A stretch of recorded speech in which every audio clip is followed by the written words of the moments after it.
थोड़ा क्या करेंगे हम कि अभी तक हमने ऑर्गेनिक का कौन सा चैप्टर पढ़ा हुआ है? अभ्यास वालों को तो पता होगा। कार्बोनेट्स कंपाउंड्स पढ़ा है?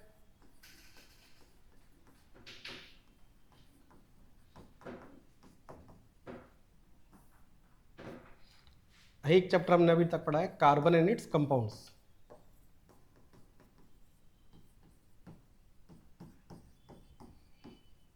ठीक है, अब इस चैप्टर के अंदर हमने क्या क्या पढ़ा था, याद होता? सबसे पहली चीज इसके अंदर हम क्या पढ़ते हैं? भूल गए इतनी जल्दी? वर्ड्स खत्म, दिमाग से निकाल के रख दिया? कौन सी तिजोरी में रख के आए हो? है ना, सबसे पहले हमने पढ़ा था कि कार्बन इतना वर्सेटाइल क्यों है, ये पढ़ा था, है ना? तो उसी के ऊपर पूरी ऑर्गेनिक केमिस्ट्री बेस्ड है। जितनी भी लाइफ फॉर्म्स हैं, है ना, एक्सेप्ट वायरसेस, जितनी भी लाइफ फॉर्म है सब सब कार्बन बेस्ड है। तो इसीलिए ऑर्गेनिक केमिस्ट्री एज ए जो ब्रांच है उसी का ओरिजिन यही था कि जितने भी हमारे लिविंग थिंग्स हैं उनको स्टडी कैसे करते हैं। वहां से ऑर्गेनिक केमिस्ट्री स्टार्ट हुई थी। मतलब ऑर्गेनिक केमिस्ट्री का तो एक ये था कि पहले लोगों को लगता था कि ये जो लाइफ है, अब वही था ना भगवान का कॉन्सेप्ट कि भगवान ने लाइफ दी है। तो ये कॉन्सेप्ट सोचते थे लोग कि पहले कि अपने ऑर्गेनिज्म जितने भी हैं वर्ल्ड में, चाहे ह्यूमंस हो चाहे नॉर्मल माइक्रो ऑर्गेनिज्म हो, जो भी केमिकल इनके अंदर पाए जाते हैं वो हम लैब में नहीं बना सकते, ये सोचते थे पहले कि हमारे अंदर जैसे डीएनए उसको लैब में नहीं बना सकते, है ना, जीन्स को लैब में नहीं बना सकते। सिंपल अगर जैसे आंट्स के अंदर तुमने पढ़ा होगा फॉर्मिक एसिड होता है, आंट्स के अंदर पढ़ा है फॉर्मिक एसिड होता है ना, तो वो भी नहीं बना सकते हम लैब में, ये था, है ना। फिर धीरे धीरे वो थोड़ा साइकोलॉजी टूटी, लेकिन अब हम क्या करते हैं ऑर्गेनिक केमिस्ट्री में जितने भी कार्बन बेस्ड कंपाउंड्स हैं उनके बारे में पढ़ते हैं। ठीक है, इतना ठीक। तो कार्बोनेट्स कंपाउंड्स में पहले तो हमने पढ़ा था वर्सेटाइल नेचर।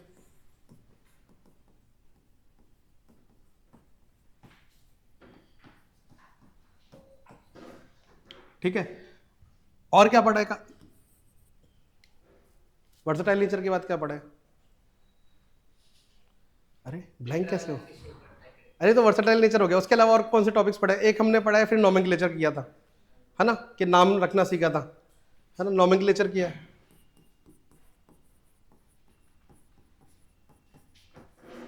एक हमने चीज पढ़ी थी आइसोमेरिज्म। नोमेनक्लेचर में हमने पढ़ा था फंक्शनल ग्रुप्स के बारे में, इतना किया था।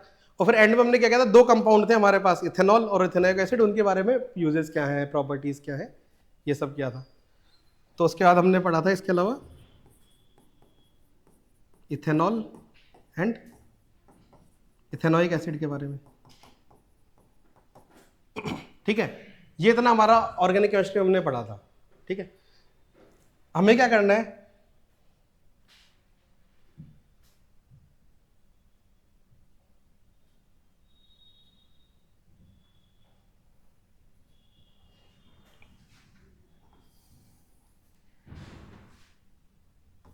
इलेवेंथ और ट्वेल्थ में क्या क्या है? अब जब भी तुम एनसीईआरटी देखोगे ना, एनसीईआरटी में तुम्हें जैसे फंक्शनल ग्रुप्स पढ़े थे ना, फंक्शनल ग्रुप्स पढ़े थे हमने, तो एनसीईआरटी में देखोगे हर चैप्टर का अलग फंक्शनल ग्रुप दिखेगा। देखिए एनसीईआरटी खोल के 11th 12th की, अभी तक नहीं देखी होगी, ऑब्वियस है ना। तो जब 11th 12th के एनसीईआरटी खोलोगे तो उसमें तुम्हें चैप्टर्स दिखेंगे फंक्शनल ग्रुप्स के नाम से, है ना। हाइड्रोकार्बन दिखेगा, फिर उसके बाद हम जाते हैं हेलो अल्केन पे। अब ये नाम पढ़ने में ऐसा लगता है कि कॉम्प्लिकेटेड है, जैसे हाइड्रोकार्बन तो समझते हो ऐसे कंपाउंड जिसमें हाइड्रोजन और कार्बन हो, है ना। अब जैसे हेलो अल्केन तुम्हें नया वर्ड दिख रहा होगा, लेकिन जब भी तुम्हें कोई नया वर्ड दिखता है तुम्हारा सबसे पहला काम होना चाहिए उस वर्ड का मतलब समझ लो, क्योंकि जब वर्ड्स के मतलब समझ में आएंगे सारे तभी तो बुक्स पढ़ पाओगे, है ना। तो जैसे अब हेलो अल्केन है, हेलो वर्ड तुम्हें क्या लगता है किससे रिलेटेड होगा? हेलोजन से, बिल्कुल सही। और इसके बाद क्या लगा हुआ है? अल्केन। तो ऐसे कंपाउंड जिसमें अल्केन पे हेलोजन लगा हुआ हो उनके बारे में पढ़ेंगे, है ना। फिर हेलो अल्केन के साथ ही एक टर्म और आती है hello Areen and hello Areen, है ना। अब अरीन वर्ड किसके लिए यूज करते हैं? बेंजीन रिंग, बेंजीन रिंग पे अगर हेलोजन लगा हुआ हो, है ना। तो ऐसे कंपाउंड्स के बारे में पढ़ेंगे, हेलो अल्केन और हेलो अरीन। अब ये एक फंक्शनल ग्रुप हो गया, कौन सा फंक्शनल ग्रुप हो गया? हेलोजन वाले। फिर ऐसे एक अलग चैप्टर आएगा,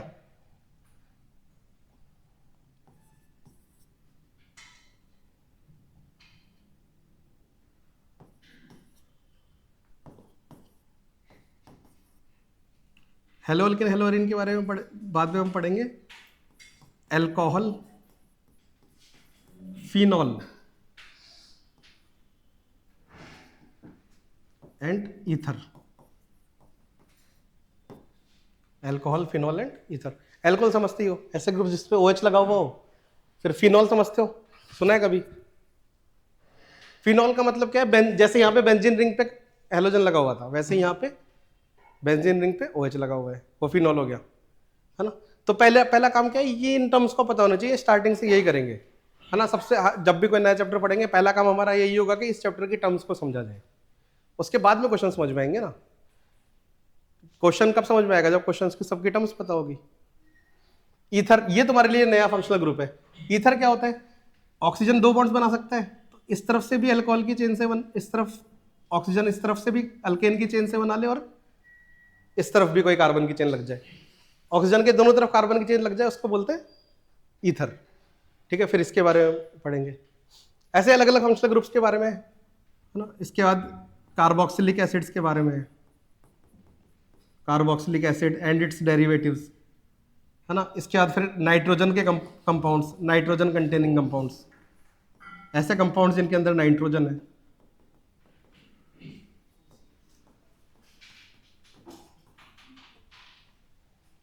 ठीक है, और इन सबसे पहले एक चैप्टर आता है, some basic concepts of organic chemistry.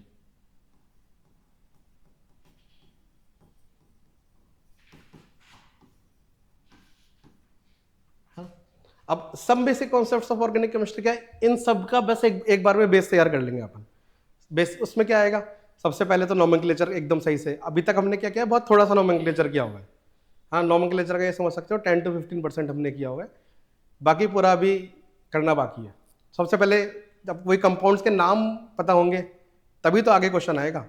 जैसे मेंस और एडवांस में सबसे बड़ा फर्क क्या है कि मेंस में तुमको वो स्ट्रक्चर दे देगा कंपाउंड का, एडवांस में स्ट्रक्चर भी नहीं देगा, नाम दे देगा कि इसके साथ ये इसकी रिएक्शन करानी है। सबसे पहला काम क्या होगा फिर? उस नाम से उस कंपाउंड को बनाना, है ना। मेंस और एडवांस में यही तो फर्क है। एडवांस तुम्हें हर एक छोटे बेसिक्स पे टेस्ट करेगा, और मेंस किस पे टेस्ट करेगा? तुमने क्या 12th 11th सही से पढ़ी है ना। अभी आजकल देख रहे होगे कि तुम अटेंडेंस का थोड़ा इशू हो रहा है ना, अटेंडेंस बहुत पे ज़्यादा स्ट्रिक्ट हो गया है CBSE, है ना। तो उसी का आधा काम NTA भी कर रहा है। NTA क्या कर रहा है कि अब बुक बेस्ड जो भी चीज़ें हैं, मेंस में अब ऐसे क्वेश्चंस दे रहा है जो एग्जैक्टली बुक से उठाए हुए हो, है ना। क्या करते हैं कोचिंग इंडस्ट्रीज में ज़्यादातर क्या होता है कि कोचिंग का मटेरियल फॉलो करते करते बेसिक NCERT भूल जाते हैं बच्चे, है ना। पहला प्राइमरी काम क्या है? अब NCERT पिछले 2-3 साल से काफ़ी रिलेवेंट हो गई है। नीट के लिए तो रिलेवेंट थी, JEE के लिए बहुत ज़्यादा रिलेवेंट हो गई है। मतलब तुम अगर धीरे धीरे जैसे मैच्योर होते जाओगे JEE में, तो तुम खुद सीख जाओगे कैसे पढ़ना होता है ना। तो तुमको गाइड कौन करेगा कैसे पढ़ना है? पहला उसमें तुम्हारा टूल होगा प्रीवियस ईयर क्वेश्चंस, पहले क्या क्या क्वेश्चन आए हैं, है ना। ये तो देखते हो CBSE में इससे ज़्यादा नंबर का आता है, इससे कम नंबर का आता है, पेपर में हमेशा यही करते हो। तो जब भी देखोगे क्वेश्चन उठा के, तो तुम्हें आइडेंटिफाई होगा कि जो बुक में NCERT में जो एग्जैक्टली एग्जाम्पल दिए हुए हैं, हर चैप्टर में कुछ ना कुछ एग्जाम्पल्स दिए होते हैं, जो एग्जाम्पल दिए हुए NCERT ने वही पेपर में आ रहे हैं डायरेक्ट। वो क्यों आ रहे हैं? क्योंकि मतलब कहीं ना कहीं ये टसल है कि बच्चे स्कूल नहीं जाते, कोचिंग जाते हैं, ये वाली टसल है ना। तो स्कूल का थोड़ा रेलेवेंस बढ़ाने के लिए थोड़ा ज़्यादा NCERT पे फोकस किया। तो उसके लिए तुम्हें क्या करना है? NCERT को भी एक सोर्स मटेरियल रखना है। जिस भी चैप्टर में तुम्हें ऐसा लगता है इस चैप्टर के मेरे बेसिक्स वीक रह गए, है ना, तो पहला काम है NCERT पढ़ना। NCERT में इतने अच्छे से बताया हुआ है कि एटलीस्ट वो बेसिक्स तुम्हारे सुधार देगा। और उसके बाद क्या काम है? उसके बाद फिर तुम कोचिंग के नोट्स पाओगे। जैसे बेसिक्स पे मैंने तो लगभग नियरली जितने भी चैप्टर्स में आता है एग्जाम्पल वाइज क्वेश्चंस बुक से, वो सारे अपने नोट्स में डाल लिए हैं। हाँ, जैसे मैंने देखा कि ये पैटर्न आ रहा है कि बुक से क्वेश्चन आ रहा है बुक्स के एग्जाम्पल से, तो वो एग्जाम्पल्स डाल दिए मैंने नोट्स में। लेकिन फिर भी क्या पता तुम्हें किसी इंडिविजुअल को कैसे जरूरत पड़े कि नहीं इस चैप्टर के बेसिक्स वीक है तो NCERT उठा के पढ़ना है। NCERT को कभी भी ये नहीं सोचना है कि ये तो NCERT है, कम लेवल है, कौन करेगा, है ना। ये सोचते सोचते तुम्हारा लेवल NCERT से कम रह जाएगा। तो NCERT को ये नहीं सोचना है कि ये तो खराब है, ठीक है। बाकी पढ़ना कैसे उसका सीक्वेंस हम देखेंगे। तो some basic concept of chemistry में हम क्या करेंगे? नोमेनक्लेचर देखेंगे, पहले नाम कैसे रखते हैं, है ना। फिर इन सारे चैप्टर्स में जो जो भी बेसिक चीजें हैं उन सबको हम कंबाइन करके कह देते हैं जीओसी, है ना, जनरल ऑर्गेनिक केमिस्ट्री।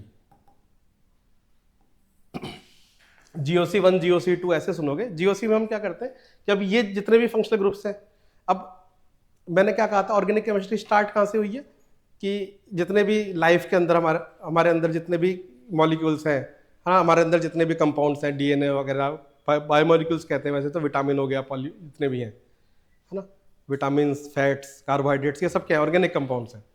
तो पहला थॉट क्या था कि ऑर्गेनिक कंपाउंड्स लैब में नहीं बन सकते। तो ऑर्गेनिक केमिस्ट्री में हमें जाना कहाँ तक है, नॉमेनक्लेचर से चालू करोगे, कहाँ तक जाना है कि इन फंक्शनल ग्रुप्स को तुम लैब में कैसे बना सकते हो।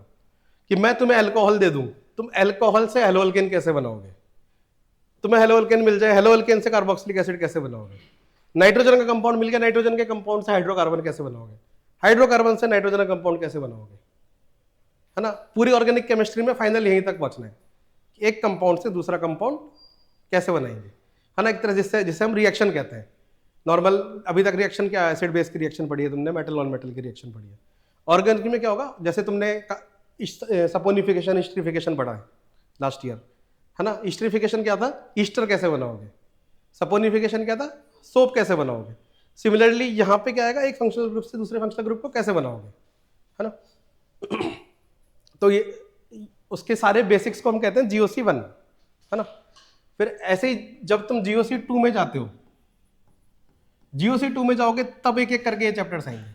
हम क्या करेंगे, इन सारे चैप्टर्स के जो बेसिक्स हैं वो एक साथ कर लेंगे जीओसी 1 में, ताकि जीओसी 2 में सिर्फ और सिर्फ इनकी रिएक्शंस बचे, है ना। तो एनसीईआरटी में जिस तरह से चैप्टर दिया हुआ है उससे थोड़ा सा हम अलग पढ़ेंगे। एनसीईआरटी में तुम जाओगे तो तुम्हें क्या मिलेगा, कोई भी चैप्टर खोल के देखोगे इनमें से तो तुम्हें उसमें दिखेगा कि नॉमेनक्लेचर है उस चैप्टर का। नॉमेनक्लेचर मतलब कि अल्कोहल का नाम रखना है तो कैसे कैसे लिखोगे, हेलोअल्केन का नाम लिखना है तो कैसे लिखोगे, जो हमने 10th में जिसका बेसिक्स पढ़ा है। हम क्या करेंगे, एक साथ पूरा नॉमेनक्लेचर कर लेंगे, स्टार्टिंग में ही एक साथ पूरा का पूरा सबका नॉमेनक्लेचर कर लेंगे ताकि नॉमेनक्लेचर एक जगह आ जाए, है ना। फिर उसके बाद क्या करेंगे, फिर कुछ कुछ रिएक्शन के बेसिक्स देखेंगे, रिएक्शन करने में किस किस नॉलेज की जरूरत है। फिर वो हो जाएगा, ये पूरा है ऑर्गेनिक 11th का नॉमेनक्लेचर वाला पार्ट, और रिएक्शन करवाने के लिए बेसिक्स क्या चाहिए, है ना। फिर उसके बाद तुम जाओगे रिएक्शन करवाने पे। तो नॉमेनक्लेचर, अब रिएक्शन करवाने में तुम्हें क्या क्या दिखेगा, एक तुम्हें मिलेगा कि प्रिपरेशन। प्रिपरेशन का मतलब क्या है कि लैब में अगर तुम्हें ये बनाने हैं तो कैसे बनाओगे, ये फंक्शनल ग्रुप लैब में बनाने हैं तो कैसे बनाओगे। फिर तुम्हें 12th में लैब करनी होगी, 12th की लैब एक्चुअली में यही है, 12th में प्रैक्टिकल के नंबर जाते हैं ना, उसमें ऑर्गेनिक के जो भी पार्ट है वो यही है कि कुछ कुछ कंपाउंड्स हैं, इनको कैसे बनाओगे लैब में, है ना। 12th की लैब यही है, प्रिपरेशन। और दूसरा है फिर chemical properties, second is chemical properties, कि किस फंक्शनल ग्रुप की क्या प्रॉपर्टी है। बस इतना ही है 12th का कोर्स। अगर मैं ऊपर ऊपर से देखूं तो बस इतना ही है, रिएक्शन और उनके बेसिक्स, और उसका भी बेसिक क्या, नाम रखना ऑर्गेनिक का, इतनी ही ऑर्गेनिक है। अब तुम अगर ऐसे बांटने लग गए, इससे ये चैप्टर अलग है, ये चैप्टर अलग है, ये चैप्टर अलग है, ये चैप्टर अलग है, तो एडवांस छोड़ो, मेंस में भी प्रॉब्लम आएगी। प्रॉब्लम क्यों आएगी, अब वो मेंस में क्या करता है, मेंस में कभी तुम्हें सिर्फ इस चैप्टर का क्वेश्चन नहीं देगा। वो क्या बोलेगा कि हेलोअल्केन से अल्कोहल कैसे बनाना है, तुम्हें कहाँ मिलेगा, तुम्हें एक चैप्टर में मिलेगा, है ना, अल्कोहल में मिलेगा। या फिर अल्कोहल से हेलोअल्केन बनाना बहुत आसान होता है, तो अल्कोहल से हेलोअल्केन बनाना है तो वो तुम्हें मिलेगा, तुम्हें हेलोअल्केन चैप्टर में, है ना। और फिर हेलोअल्केन से तुम्हें मान लो नाइट्रोजन कंटेनिंग कंपाउंड तक जाना है, तो इसकी नॉलेज तुम्हें मिलेगी अलग चैप्टर में। तो यहां से यहां जाना है, यहां से यहां जाना है, 3 चैप्टर की नॉलेज यूज होगी एक क्वेश्चन में। तो कभी भी इसमें भी ये नहीं सोचना है, क्योंकि बेसिक क्या है ऑर्गेनिक में हम पढ़ रहे हैं, synthesis of organic compounds, organic compounds को लैब में कैसे बनाते हैं, है ना। इसलिए चैप्टर अलग अलग नहीं सोचने, ये भी बात है। इन चैप्टर की कनेक्टिविटी भी ध्यान रखनी है।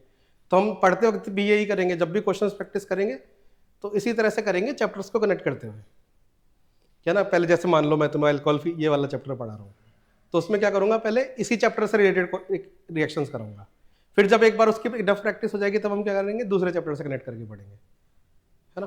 तो इस तरह से एक बार कंप्लीशन मिलेगा। और ये सब पढ़ लोगे तो एक इसके बाद एक चैप्टर आता है बायोमोलिक्यूल्स।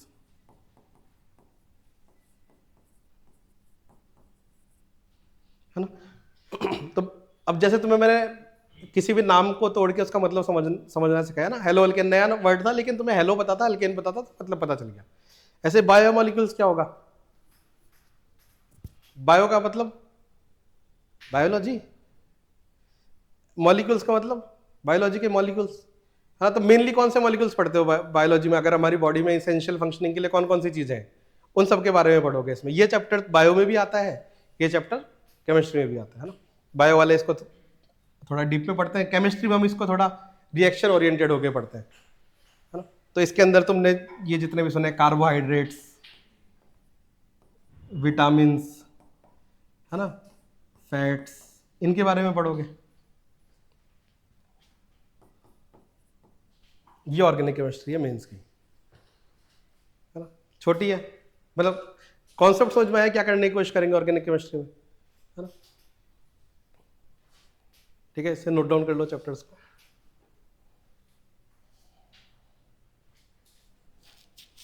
देख लिया सत्यम? तेज तो बहुत है।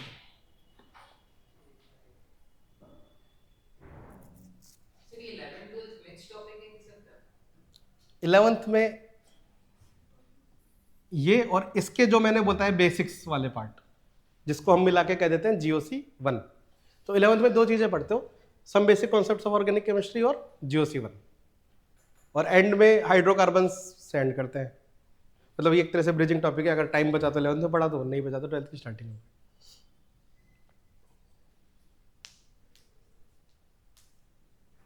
क्या हो केशव?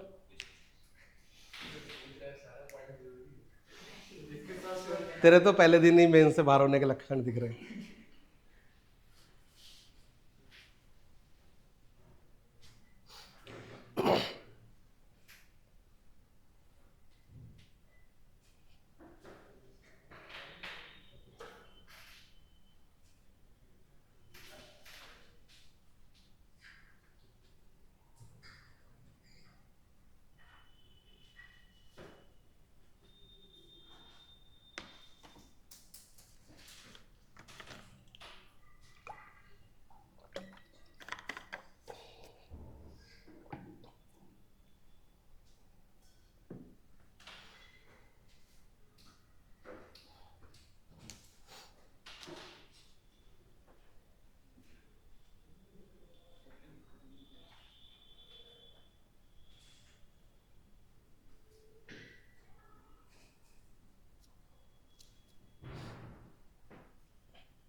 और ये सब कर लोगे तो फिर एक स्पेशल चैप्टर आता है प्रैक्टिकल ऑर्गेनिक केमिस्ट्री का।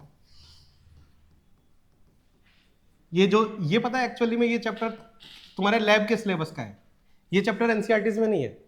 जो लैब की बुक मिलती है ना तुम्हें 11th-12th में, उसका चैप्टर है ये।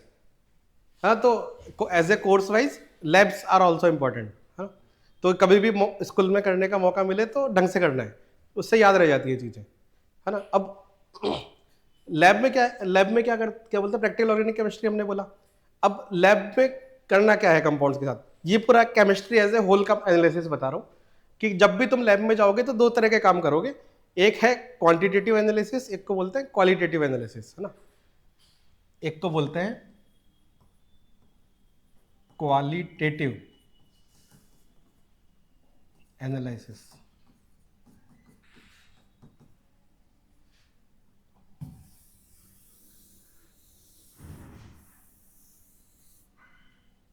और एक को बोलते हैं quantitative analysis. Quantitative analysis word सुन के तुम्हें क्या लग रहा है? क्वांटिटी से रिलेटेड होगा कुछ। क्वांटिटी मतलब मात्रा कितनी है ना। तो इसमें हम क्या पढ़ेंगे क्वांटिटेटिव एनालिसिस में, कि कितना अमाउंट है ना। सेम इनऑर्गेनिक केमिस्ट्री में जाते थे, वहां पे भी क्वांटिटेटिव एनालिसिस होता है कि कितना अमाउंट है किसी भी चीज का, है ना। क्वालिटेटिव एनालिसिस में हम क्या पढ़ते हैं कि जैसे हमें पता लगाना हो कि इस कंपाउंड के अंदर कौन सा फंक्शनल ग्रुप है ना, क्यों बाहर से देख के थोड़ी बता सकते हो, भगवान थोड़ी हो कि कंपाउंड देखा और बता दिया कि अच्छा इसके अंदर तो अल्कोहल है ना, पी के बता सकते हो, वो बात अलग है।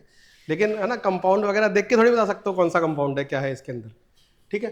तो उसको हम बोलते हैं आइडेंटिफिकेशन टेस्ट, है ना। सारे अलग अलग फंक्शनल ग्रुप्स हैं, तो सारे फंक्शनल ग्रुप अलग अलग तरह से केमिकल रिएक्शन करते होंगे, तो उनको आइडेंटिफाई करने के जो टेस्ट है उनको हमने बोला आइडेंटिफिकेशन टेस्ट।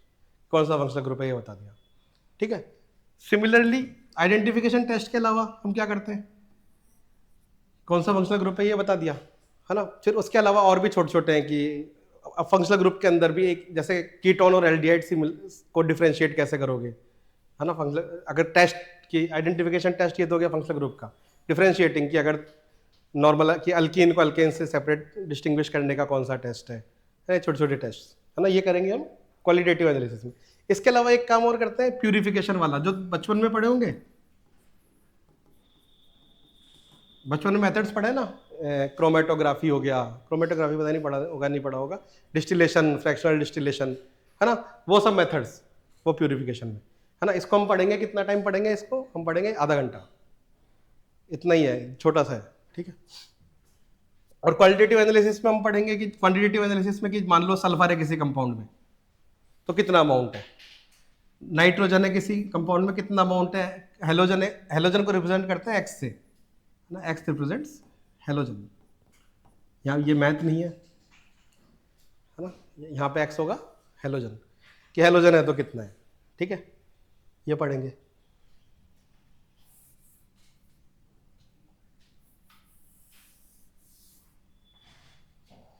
और इसके बाद में कभी कुछ जान बचेगी तो कुछ ऐसे टॉपिक्स हैं जो सिर्फ एडवांस में है ना। एक है दो छोटे छोटे टॉपिक्स हैं, एक है पॉलीमर्स, है ना, इसको एक करके लिख देता हूँ, ये तुम्हारे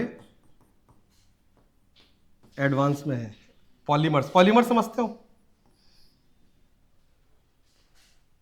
पॉलीमर्स नहीं समझते कि एक ही जब कंपाउंड बार बार अपने ही आप से जुड़ने लगे, है ना, अपने आप से जुड़ के बहुत लंबी चेन बना ले। जैसे पॉलीवर्ड, तुमने किस मटेरियल में पॉलीवर्ड सुना है, कोई ऐसा मटेरियल है जो डेली यूज में करते हो जिसमें पॉली लगाओ, पॉलिस्टर, बिल्कुल सही, और पॉलीथीन, है ना, इथीन सुना है, इथीन तो सुना ही है, CH2 double bond CH2, ethene के ही बहुत सारे मॉलिक्यूल्स आपस में जुड़ जाए उसी को क्या बोलते हो, पॉली इथीन, ठीक है।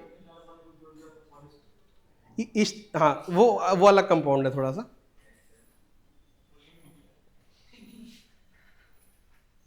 ठीक है। तो पॉलीमर्स में हम क्या पढ़ते हैं कि मैन्युफैक्चरिंग इंडस्ट्रीज में कुछ कुछ मटेरियल यूज होते हैं, है ना, उसके बारे में, तो these are polymers.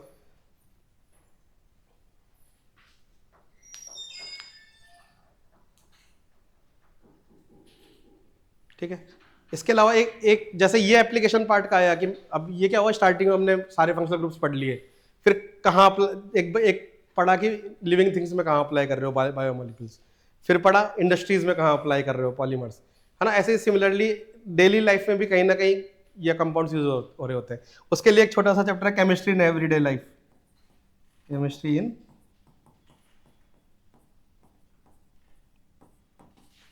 Everyday life. इसके अंदर क्या पढ़ते हो, इसके अंदर ड्रग्स के बारे में पढ़ोगे। कौन से ड्रग के बारे में पढ़ना है, मेडिसिन वालों के बारे में, है ना। खुश क्या हो रहे हो, तुम ड्राई स्टेट में हो, तुम खुश नहीं हो सकते। केमिस्ट्री इन एवरीडे लाइफ, है ना। तो ड्रग्स में जैसे एंटी हिस्टामाइंस होते हैं, एंटी हिस्टामाइंस किसको बोलते हो, जो एलर्जी में लेते हो, है ना, उनको बोलते हैं एंटी, है ना। एंटीपायरेटिक, पायरो वर्ड सुना है कभी, ये छोटे छोटे वर्ड्स हैं, इन्हीं की हेल्प से नए नए वर्ड बन जाते हैं। पायरो वर्ड, एक्समैन नहीं देखी तुमने, एक्समैन में एक सुपर हीरो है पायरो नाम का, उसके पास पावर है आग की, फायर वाली, है ना। तो पायरो वर्ड कहीं पे भी देखो उसका मतलब आग से है। तो एंटीपायरेटिक का मतलब क्या है, आग के खिलाफ। अब शरीर में आग कब लग रही है, बुखार वुखार की बात कर रहा हूँ, है ना, दाह संस्कार की आती है। एंटीपायरेटिक मतलब जब भी बुखार होगा उसके लिए, ठीक है। तो उसको क्या बोलोगे, एंटीपायरेटिक, है ना। ऐसे ही कुछ कुछ ड्रग्स के बारे में पढ़ेंगे, आर्टिफिशियल स्वीटनर्स के बारे में पढ़ना है इसमें, सोप डिटर्जेंट के बारे में जो इसके एंड में पढ़ा था, वो इसका पार्ट है केमिस्ट्री इन एवरीडे लाइफ का, है ना। और ये सिर्फ और सिर्फ किस में, एडवांस में, ये 2 चैप्टर। हाँ, बाकी भी सिर्फ ये दोनों पढ़ के जाओगे तो केमिस्ट्री में नंबर आएंगे -15।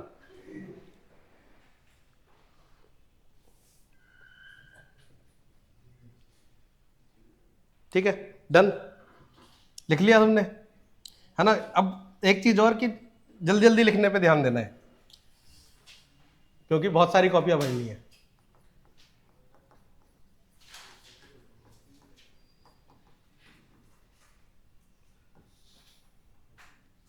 क्या लगता है 11th 12th मिला के कितनी कॉपियां भरेंगी केमिस्ट्री की? कितने पेज की? 6? हाँ, ऐसी तो 20 भरेंगे अगर क्वेश्चंस प्रैक्टिस में ला लेगा तो। हाँ, अगर ढंग से 11th 12th नहीं करी तो बीएससी एमएससी करेगा, उसमें सिर्फ केमिस्ट्री पढ़ना है।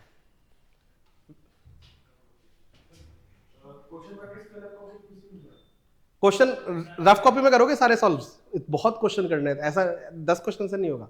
एक चैप्टर में कम से कम 1000 क्वेश्चन करने हैं, तब जाके उस चैप्टर पे कमांड आएगी।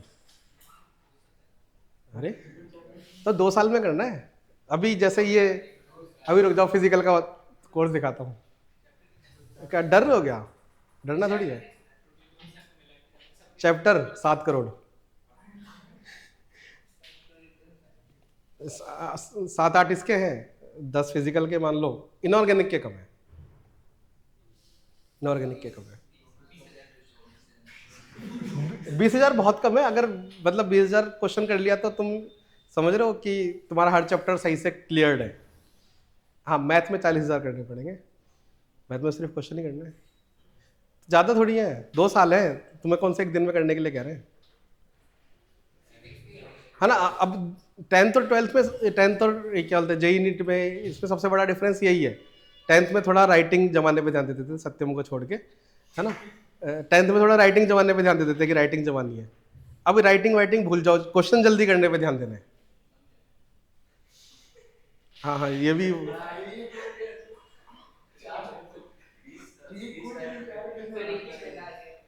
हाँ, नोट्स बनाने के लिए 2 पेन यूज करोगे, इससे ज्यादा कोई नहीं करेगा, है ना। रिवीजन करने बैठते हो तो तीसरा पेन लेके बैठो। देखो, रिवीजन करने का भी एक तरीका होता है ना। नोट्स बनाने में 4 पेन से बनाओगे तो तुम 4 पेन पे ही ध्यान रह जाएगा, कॉन्सेप्ट पे कभी ध्यान नहीं जाएगा, है ना। तो हेडिंग एक कलर से, बाकी बाकी ब्लू पेन चलने दो। कुछ ऐसा लगता है कि हाँ ये काम की बात बोली है, या फिर डब्बा बनता है किसी किसी चीज़ों पे क्लास में कि ये इंपॉर्टेंट है, या है ना, तो उसको बस ब्लैक अलग कलर से लिख लिया, ब्लैक से। फिर उसके जब रिवीजन करने बैठ रहे हो तो रेड पेन लेके बैठ गए, और उस समय मान लो कोई कोई कॉन्सेप्ट था जो तुम्हें नोट्स में भूल गए, समझ में नहीं आया, तो अपने आप को समझाने के लिए कभी कभी हिंदी में कुछ कुछ, तो खुद से तो बात हिंदी में ही करते हो ना, अंग्रेज थोड़ी हो, तो वो चीज़ें लिख ली कि हाँ ये वाला ऐसे है ना। तो तुम्हारे नोट्स में ही क्या हो जाएगा, सारी चीज़ें कि ब्लू पेन से नॉर्मल नोट्स, ब्लैक पेन से जो थोड़ा सा जो उससे जो इंपॉर्टेंट पार्ट है नोट का, रेड पेन से वो चीज़ें आ जाएंगी जिसमें तुम्हारा डाउट होगा, है ना। तो इस तरह से जब भी तुम रिवाइज करने बैठोगे तो ज़्यादा फोकस किस पे रहेगा, ब्लैक पेन से क्या लिखा हुआ है, रेड पेन से क्या लिखा हुआ है। ब्लैक पेन से वो चीज़ें जो चैप्टर के लिए इंपॉर्टेंट है, रेड पेन से वो चीज़ें जिसमें मेरे को डाउट आता है ना। तो इस तरह से थोड़ा नोट्स प्रिपेयर करना। 4 पेन लेके बैठोगे तो फिर आर्ट्स ले लेना ना, ड्राइंग का, ड्राइंग। अच्छा अच्छा, हाँ, ये भी 11th क्लास में कौन कौन से सब्जेक्ट लिए एक्स्ट्रा?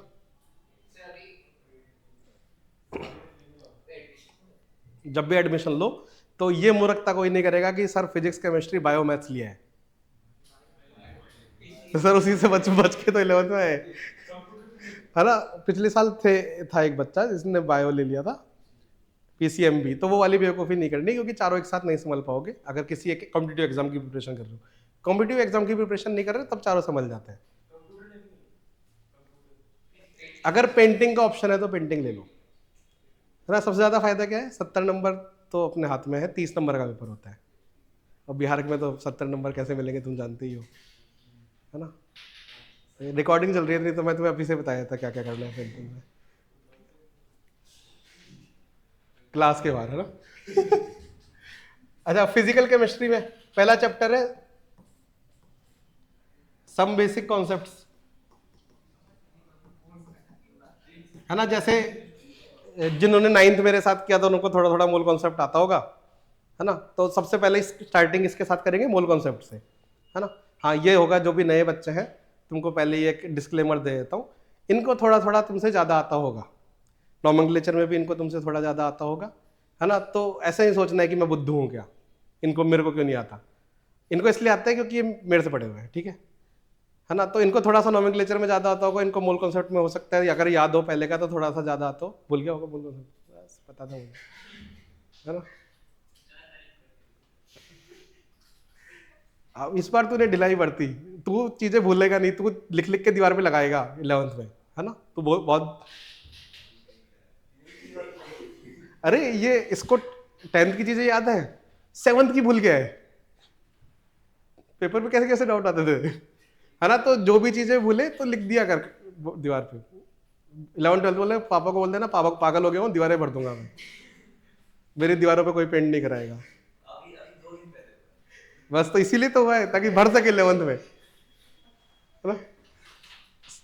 तो इसमें हम क्या पढ़ेंगे, कुछ कुछ बेसिक, जैसे मोल कॉन्सेप्ट है ना। उसके बाद एक बार याद है 9th में मैंने पढ़ा था percentage weight by weight, percentage volume by volume, याद है। अरे तुम नए वाले बस गर्दन नहीं हिला रहे, मेरे मेरे बच्चे हिला रहे, तुम मेरे वाले बच्चे झूठ बोलते हैं, इनको भी नहीं याद है।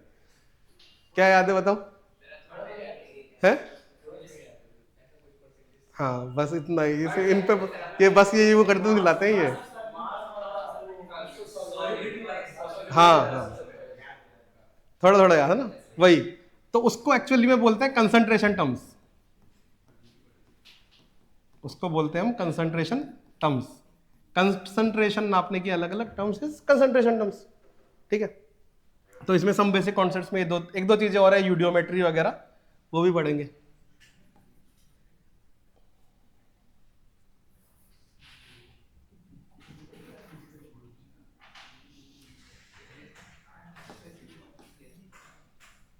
ठीक है, तो मोल कॉन्सेप्ट, फिर इसके बाद हमारे, अब ये तो एकदम ये बेसिक्स है, ये एकदम मतलब ऐसा चैप्टर है कि ये नहीं तो आलू होता है किसी भी सब्जी में डाल दो, है ना।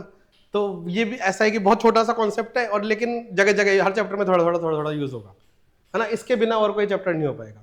इसके बाद की जो चैप्टर्स है दैट आर एक्चुअली में वो चैप्टर्स जो तुम्हें केमिस्ट्री को अंडरस्टैंड करने में हेल्प करेंगे ना। फिजिकल केमिस्ट्री एक्चुअली में है क्या, कि फिजिक्स के जो भी कॉन्सेप्ट्स हैं, है ना। फिजिक्स के कॉन्सेप्ट्स कहाँ लगते हैं, एकदम माइनर लेवल पे, छोटे लेवल पे, माइक्रो लेवल पे, एटम्स मॉलिक्यूल्स के लेवल पे। तो उन लेवल्स पे जब हम फिजिक्स के कॉन्सेप्ट लगाते हैं उसको बोलते हैं फिजिकल केमिस्ट्री, ठीक है। फिजिकल केमिस्ट्री का ये ऑर्गेनिक का समझ में आया, लाइफ से रिलेटेड था, कार्बन के कंपाउंड्स के बारे में। फिजिकल केमिस्ट्री जहां पे भी हम फिजिक्स लगाएंगे केमिस्ट्री में, है ना। तो दूसरा है एटॉमिक स्ट्रक्चर, बहुत ही प्यारा चैप्टर है ना। इसको पढ़ने में एकदम कहानी की तरह पढ़ेंगे। कहानी की तरह कैसे, कि किस तरह से जो जिस लेवल पे अभी हम एटॉमिक स्ट्रक्चर को समझने में कैसे धीरे धीरे उस लेवल तक हम आए, है ना। कि तुम्हें पता है इलेक्ट्रॉन प्रोटॉन न्यूट्रॉन वाला केस सबको पता है ना। उससे भी डीप लेवल में जाएंगे, हर एक एक्सपेरिमेंट के बारे में देखेंगे कि इलेक्ट्रॉन की खोज कैसे हुई, प्रोटॉन की खोज कैसे हुई, न्यूट्रॉन की खोज कैसे हुई। फिर अब ये सबकी खोज हो गई, अब पता चल गया एटम के अंदर ये है, तो कौन सी चीज कहाँ है, उसके लिए कौन से एक्सपेरिमेंट थे, है ना। ऐसे धीरे धीरे करते करते अभी क्या चल रहा है एटम के स्ट्रक्चर में, उसमें देखेंगे, है ना। जैसे तुमने लाइट के लिए सुना होगा ना, ना वेव है ना पार्टिकल है, लाइट सुना ही हो कभी, light is neither wave nor particle, है ना। तो सिमिलरली इलेक्ट्रॉन भी यही है, इलेक्ट्रॉन भी वेव का नेचर शो करता है और पार्टिकल का नेचर भी शो करता है ना। तो ये सब इस सब के कॉन्सेप्ट को एक्सपेरिमेंट्स की हेल्प से देखेंगे, है ना। तो इसमें जैसे अपने पास एक अब तो 3D लैब भी आ गई है ना। लैब मतलब 3D लैब मतलब ये नॉर्मल केमिस्ट्री लैब नहीं, अपने पास सिमुलेशंस है अब केमिस्ट्री के इन कॉन्सेप्ट्स के लिए, जो भी हार्ड टू अंडरस्टैंड कॉन्सेप्ट्स हैं उनके लिए सिमुलेशंस बनाए हैं। सिमुलेशंस मतलब तुम जिसमें खेल के देख सकते हो, जैसे फिजिक्स में पढ़ते हो ना, कि फिजिक्स में जैसे पढ़ोगे दो पार्टिकल्स कोलाइड करेंगे, है ना। तो कोलाइड करने के बाद कौन सा पार्टिकल किस तरह से बिहेव करेगा, तो उसके लिए सिमुलेशंस बना लिए हैं। दिखाया होगा तुमको सुनील सर ने, शायद तक दिखाया है, 10th में नहीं दिखाया, है ना। तो फिजिक्स के भी सिमुलेशंस हैं, मैथ्स में ग्राफ के सिमुलेशंस हैं, केमिस्ट्री में ऐसे कुछ कुछ कॉन्सेप्ट जो हार्ड टू अंडरस्टैंड है उसके सिमुलेशंस है ना। तो उनको उनसे उससे सीखने की हेल्प करेंगे।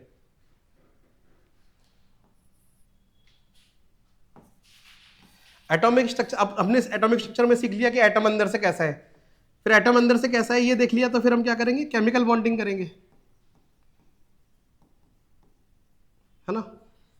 एटम अंदर से कैसा है, उसके बाद केमिकल बॉन्डिंग की एटम पता चल गया, एटम का बिहेवियर कैसा है, क्यों है, क्या है उसके अंदर। अब दो केमिकल बॉन्डिंग का मतलब क्या है, दो एटम आपस में जुड़ना, तो एटम का मतलब समझ में आ गया। तो फिर केमिकल बॉन्डिंग कि बॉन्ड करेंगे आपस में तो कैसे करेंगे, तो ये भी एकदम बिल्कुल कॉन्सेप्चुअल, ये भी इसमें भी ऐसे इवॉल्व करेंगे कि कैसे कैसे केमिकल बॉन्डिंग का कॉन्सेप्ट इवॉल्व हुआ, पहले क्या सोचते थे अभी क्या सोचते हैं, है ना। क्योंकि अब एटम के अंदर जाके तो कोई देख नहीं रहा, तो सब क्या है, सारे के सारे एक्सपेरिमेंटल बेस्ड थ्योरीज एंड फिर थ्योरीज है।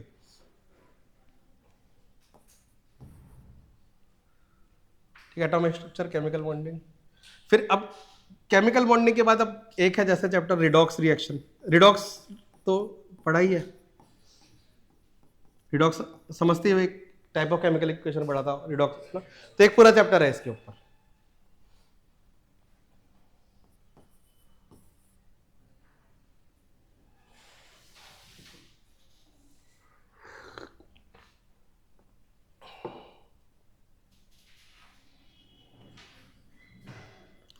फिर एक चैप्टर है जैसे 9th क्लास में पढ़ा था सॉल्यूशंस, कोलाइडल सॉल्यूशन, है ना, मिक्सचर वगैरह, तो एक पूरा चैप्टर है सॉल्यूशंस के ऊपर, सॉल्यूशंस का बिहेवियर कैसा होता है उसके ऊपर पूरा एक चैप्टर।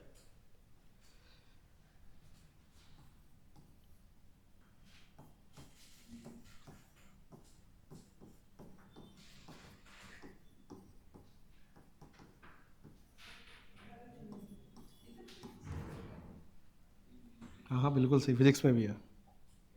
ये ध्यान रखना, मेरे कान बहुत तेज है, तुम फुसफुसाते हो, मेरे को सुनाई देता।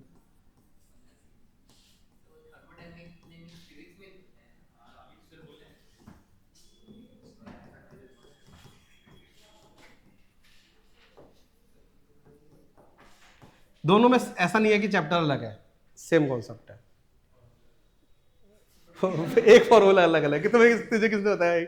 एक वो जैसे हम नोटेशन लेते हैं ना, कि मतलब मान लो कि ये डायरेक्शन पॉजिटिव लिया, ये नेगेटिव लिया, है ना, ये मान लो, ये हम हमेशा कन्वेंशन लेते हैं कि ये वाला डायरेक्शन पॉजिटिव, अच्छा तुम्हें उल्टा दिख रहा हो, ये पॉजिटिव माना, ये नेगेटिव माना, बस इसका उल्टा फिजिक्स में है ना। जैसे जिसको यहाँ पे पॉजिटिव मानते हैं उस डायरेक्शन को वहाँ पे नेगेटिव मान लेते हैं, यही समझो बस, ये इतना सा डिफरेंस है, कॉन्सेप्ट बाकी पूरे सेम है, इसलिए फॉर्मूला अलग हो जाता है, प्लस की जगह माइनस हो जाता है।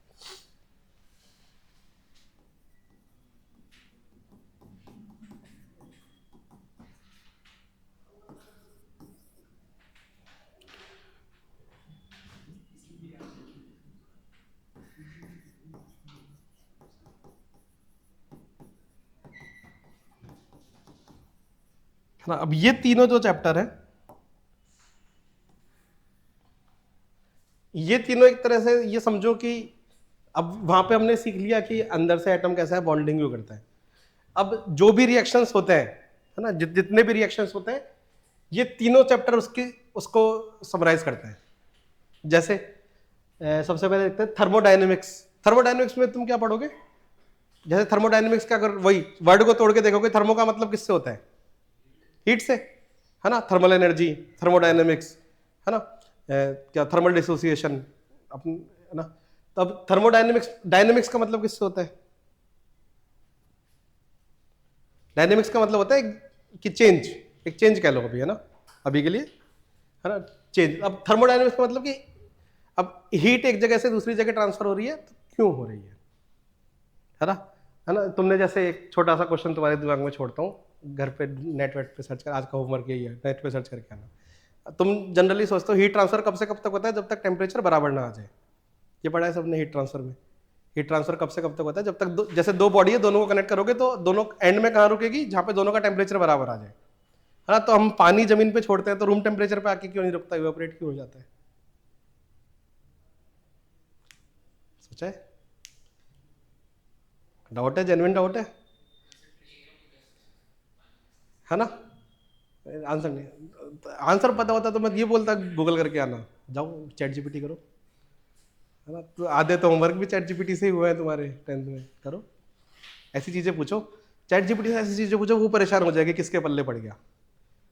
तभी तो क्या एआई का यूज क्या करोगे, यही करोगे, सारी क्यूरियोसिटी उसके अंदर डाल दो, कुछ भी दिमाग में है कि ऐसा क्यों होता है, क्यों, जो बचपन में पूछा करते थे ना, छोटे बच्चे देते कि अब घर वालों ने मार मार के आदत बंद करा दी कि क्या पूछता रहता है इतने सवाल। छोटे बच्चे को देखा है कि भैया ये क्यों, चाचा ये क्यों, मामा ये क्यों, यही चलता रहता है, क्यों क्यों क्यों।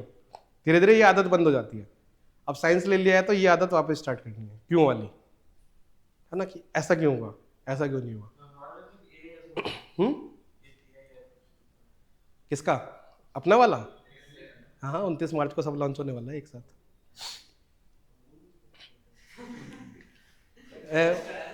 एआई वाला वो मेनली अभी 10th क्लास तक के लिए ही है ना।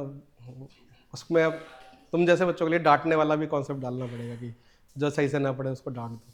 उसमें वॉइस असिस्टेंट है, तुमसे क्वेश्चन पूछेगा, तुम उसको बोल के बता सकते हो ये आंसर है, फिर वो तुम्हारा आंसर करेक्ट करके दे देगा। मतलब उसका मेन एम ये है कि किस तरह से तुम्हारे बोर्ड में नंबर बढ़ा दे, आंसर के नंबर बढ़ा दे। ये वाला काम एआई से नहीं हो सकता, है ना। एआई भी अब जेई के क्वेश्चंस अगर तुम एडवांस के डाल दोगे ना चैट जीपीटी में, उससे भी नहीं होते सही से।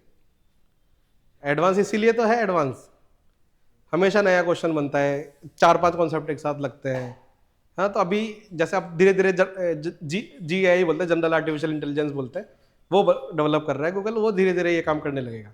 लेकिन चैट जीपीटी से तो अभी मतलब जो भी एडवांस के क्वेश्चन डालोगे आधे गलत ही करेगा, अनटिल अनलेस वो कहीं से सॉल्यूशन छाप ले, कहीं नेट पर अवेलेबल हो तो। ठीक है, तो हमने क्या देखा थर्मोडायनेमिक्स में कि कोई भी रिएक्शन होता है तो क्यों होता है, ये बताता है थर्मोडायनेमिक्स। फिर दूसरा अब दूसरा है केमिकल काइनेटिक्स। केमिकल काइनेटिक्स की कोई रिएक्शन हो रही है तो होने के दौरान क्या हो रहा है वो बताएगा केमिकल काइनेटिक्स, है ना। एक पॉइंट है रिएक्शन क्यों हो रही है, फिर जब हो रही है तो उस टाइम पीरियड पे क्या हो रहा है, तो उसको बोला केमिकल काइनेटिक्स। और एंड में हम पहुंचेंगे केमिकल इक्विलिब्रियम। इक्विलिब्रियम का मतलब क्या है, तराजू देखा है, बराबर करते हैं की कोशिश करते हैं। इक्विलिब्रियम भी वही है कि जब चीजें कब आके रुकेंगी, है ना। इक्विलिब्रियम में क्या होता है, दो चीजों को बैलेंस कर रहा है, जिस जगह बैलेंस हो गया उस जगह जाके रुक जाता है। रिएक्शन में भी ऐसा ही है, हाँ, रिएक्शन में भी यही होगा कि रिएक्शन किस जगह पे रुक रही है और वहां पे कहां पे रुक रही है, उसके बारे में पढ़ेंगे केमिकल इक्विलिब्रियम और आयोनिक इक्विलिब्रियम में। हाँ, तो ये मेन चैप्टर्स है फिजिकल केमिस्ट्री के। इसको नोट डाउन करो, फिर आगे के लिखते हैं। अभी और है कुछ कुछ एडवांस के तो बाकी हैं।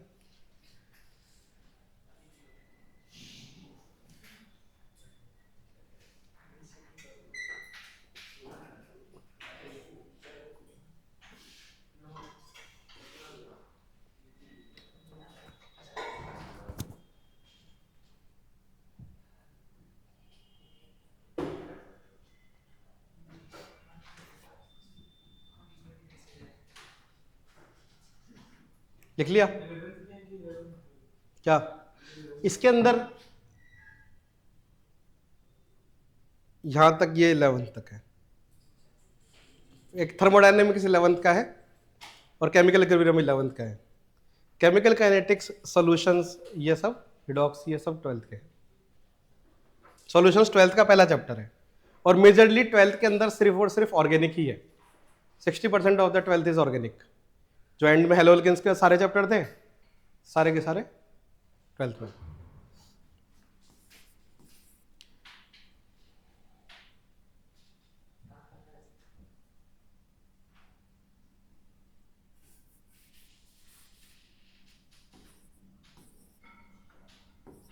एक चैप्टर है ये वाइट येलो, पता नहीं दिखेगा कि नहीं।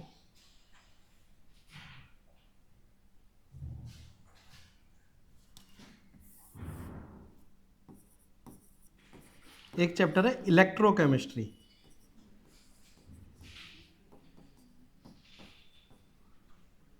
है ना। अब इलेक्ट्रोकेमिस्ट्री में तुम क्या पढ़ोगे, क्या हुआ, सुना है कभी ये वर्ड इलेक्ट्रोकेमिस्ट्री? किससे रिलेटेड होगा, इलेक्ट्रिसिटी और केमिस्ट्री से रिलेटेड। तो कभी वो बचपन में कोई एक्सपेरिमेंट होगा याद, आलू और नींबू से इलेक्ट्रिसिटी कंडक्ट कराने वाला, है ना, वो किसका एग्जांपल है, इलेक्ट्रोकेमिस्ट्री का, कि किस तरह से केमिकल रिएक्शंस की हेल्प से हम इलेक्ट्रिसिटी जनरेट कर सकते हैं, है ना। फॉर एग्जांपल तुम्हारे सेल्स, जितने भी बैटरी वगैरह होती है, इसमें एक्चुअली में क्या होता है, अंदर कुछ कंपाउंड्स होते हैं जो केमिकल रिएक्शन कर रहे हैं और उसी से जो इलेक्ट्रिसिटी प्रोड्यूस हो रही है उसको हम क्या करते हैं, यूज करते हैं। जैसे रिमोट वगैरह ले लो, इसमें रिमोट में बैटरी क्या कर रही है, वो एक केमिकल रिएक्शन कर रही है ना, और केमिकल रिएक्शन करके इलेक्ट्रिसिटी प्रोड्यूस कर रही है, उसके हेल्प से हम रिमोट चला रहे हैं। डिस्चार्ज होने का क्या मतलब है, सेल के डिस्चार्ज होने का, वो जो केमिकल्स थे उनका रिएक्शन खत्म हो गया, अब केमिकल्स नहीं बचे रिएक्शन करने के लिए, तो मतलब बैटरी डिस्चार्ज, है ना। और चार्जेबल बैटरीज आ गई। चार्जेबल बैटरीज क्या करती है कि जैसे इस डायरेक्शन में रिएक्शन हुआ, बैटरी डिस्चार्ज हो गई, फोन की बैटरी जैसा देखते हो कि एकदम फुल चार्ज का मतलब क्या है, सारे केमिकल अभी भी अवेलेबल है रिएक्शन के लिए। तुमने रिले देखी, खत्म, है ना। फिर उसके बाद जब तुम चार्ज करते हो तो क्या होता है, इसी रिएक्शन को उल्टा उल्टा कर रहा होता है वो चार्ज। फॉरवर्ड डायरेक्शन में रिएक्शन जारी होती है जब तुम रील देख रहे हो, बैकवर्ड डायरेक्शन में जा रही है जब तुम चार्ज कर रहे हो, है ना। तो आज से रीले देखना बंद, सिर्फ यहीं पे रहेंगे, है ना। हाँ, चार्ज में लगा के रील देखेंगे, ये बोल रहा है क्या तू? ठीक है, तो ये है इलेक्ट्रोकेमिस्ट्री कि किस तरह से तुम केमिकल रिएक्शंस की हेल्प से चार्ज कर सकते हो, है ना। दूसरा, अब केमिकल रिएक्शन से इलेक्ट्रिसिटी प्रोड्यूस कर ली, सिमिलरली इसका उल्टा भी पॉसिबल है। चार्जिंग में क्या हो रहा है, इलेक्ट्रिसिटी की हेल्प से तुम केमिकल रिएक्शन करवा रहे हो। तो दोनों चीजें किसमें पढ़ोगे, इलेक्ट्रोकेमिस्ट्री में, है ना। सेल्स बनाना सीखोगे ताकि जेई ना हो तो वो मोटर मैन्युफैक्चरिंग की दुकान पे, ठीक है। अब ये तो हो गया हमारा सिलेबस मेंस का, कोई चैप्टर बच गया। फिर एडवांस में एक चैप्टर है तुम्हारे पास जिसे बोलते हैं स्टेट्स ऑफ मैटर। ये 3 चैप्टर से मिलके बना है। ये पहले मेरे टाइम पे तो था, मेंस की जगह पे हमारे होता था AIEEE, उसमें उस समय तो था, उस समय कोर्स का पार्ट था। अब इसके अंदर जो तीनों स्टेट है, तीनों के लिए अलग अलग चैप्टर है। गैसियस स्टेट,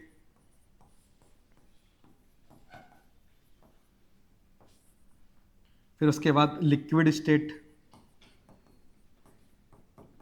जैसे गैसियस स्टेट में हमने पीवी कंस्टिट्यूएंटिटी पढ़ा है ना, 9 में पढ़ाया था, भूल तो था ही नहीं, तो भाग गया था छोड़ के, भगोड़ा कहीं का, है ना। पीवी कंस्टिट्यूएंटिटी पढ़ा था, वो इसमें गैसियस स्टेट का पार्ट है। नए वाले बच्चे अपन पढ़ लेंगे गैसियस स्टेट, लिक्विड स्टेट और तीसरा सॉलिड स्टेट। इन तीनों पे एक एक चैप्टर है स्टेट्स ऑफ मैटर में। और एक है सरफेस केमिस्ट्री,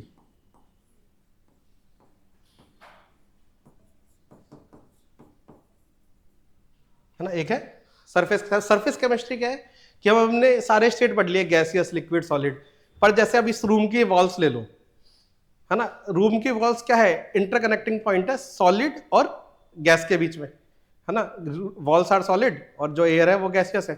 तो इस सरफेस पे कैसा बिहेवियर होगा मॉलिक्यूल्स का, है ना, उसको हम पढ़ते हैं सरफेस केमिस्ट्री में, है ना। कितने चैप्टर हो गए, 9, 10, 11। पिछले में कितने थे, 9 हो गए, 20। अभी तो पूरा एक इनऑर्गेनिक बाकी है क्या।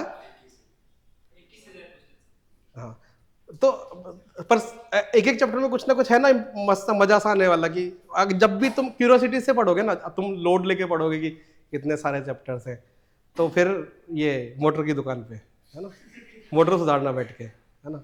अभ्यास IIT का मैं टेंडर दिलवा दूंगा, जो भी पंखे होंगे तुमसे ही सही करवाऊंगा, इतना तो कर ही सकता हूँ, स्टूडेंट रहोगे तो, है ना। तो ये नहीं करना, क्यूरियोसिटी से पढ़ेंगे। जैसे मैं कितनी क्यूरियोसिटी से बता रहा हूँ कि रिएक्शन में क्यों होती है, कैसे होती है, कहाँ तक जाएगी, इसी के बारे में तो पढ़ रहे हैं।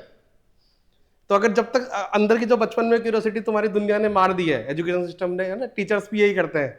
स्कूल्स में क्या होता है, कुछ भी डाउट पूछा मन में तो आधे पे तो डांट ही पड़ जाती है कि, है ना, कोर्स के बाहर का डाउट पूछोगे तो पक्का डांट पड़ेगी। तो उन सब चीजें तुम्हारी मर गई हैं, उनको वापस जगाना है ना। एटलीस्ट हम तीनों तो ऐसे ही हैं, प्राचीन सर, मैं और सुनीत सर, कि तुम्हारी क्यूरियोसिटी पे कभी नहीं डांटेंगे। क्यूरियोसिटी इज गुड, है ना। कि हाँ, फालतू ये नहीं सर इसको मैं ये कर दूं, अगर मैं मार्स पे जाके बॉल उछालूं वो सब भी ठीक है, पर क्लास के बाहर के लिए ठीक है। क्लास के अंदर ये सब नहीं। हाँ, टॉपिक के डाउट है तो बहुत ही ज्यादा वेलकम, है ना। डाउट मतलब इन द सेंस क्यूरियोसिटी वाले डाउट है तो भी मोर देन वेलकम। फालतू डाउट है तो क्लास में लोग हंसे, इससे अच्छा बाहर अकेले में हंस लेना सर के साथ, है ना। तो डाउट तो एनी तरह के वेलकम है, ठीक है। ये हो गया। लास्ट एंड फाइनल आते हैं सबसे छोटे पे, इनऑर्गेनिक केमिस्ट्री।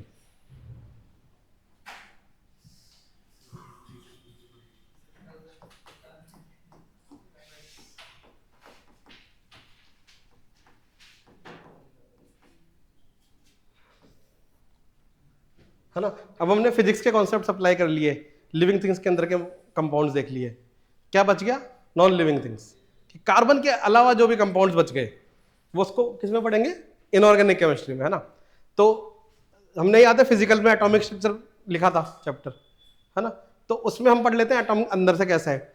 अब उसी के जस्ट बाद मैं क्या करूंगा, हमेशा तुम्हें कनेक्ट करके पढ़ाऊंगा। जैसे एटॉमिक स्ट्रक्चर के बाद अगर कोई चैप्टर पढ़ाना हो तो बेस्ट चैप्टर है पढ़ाने के लिए पीरियोडिक टेबल। तो इसको हम डायरेक्ट किसके बाद पढ़ेंगे, एटॉमिक स्ट्रक्चर के।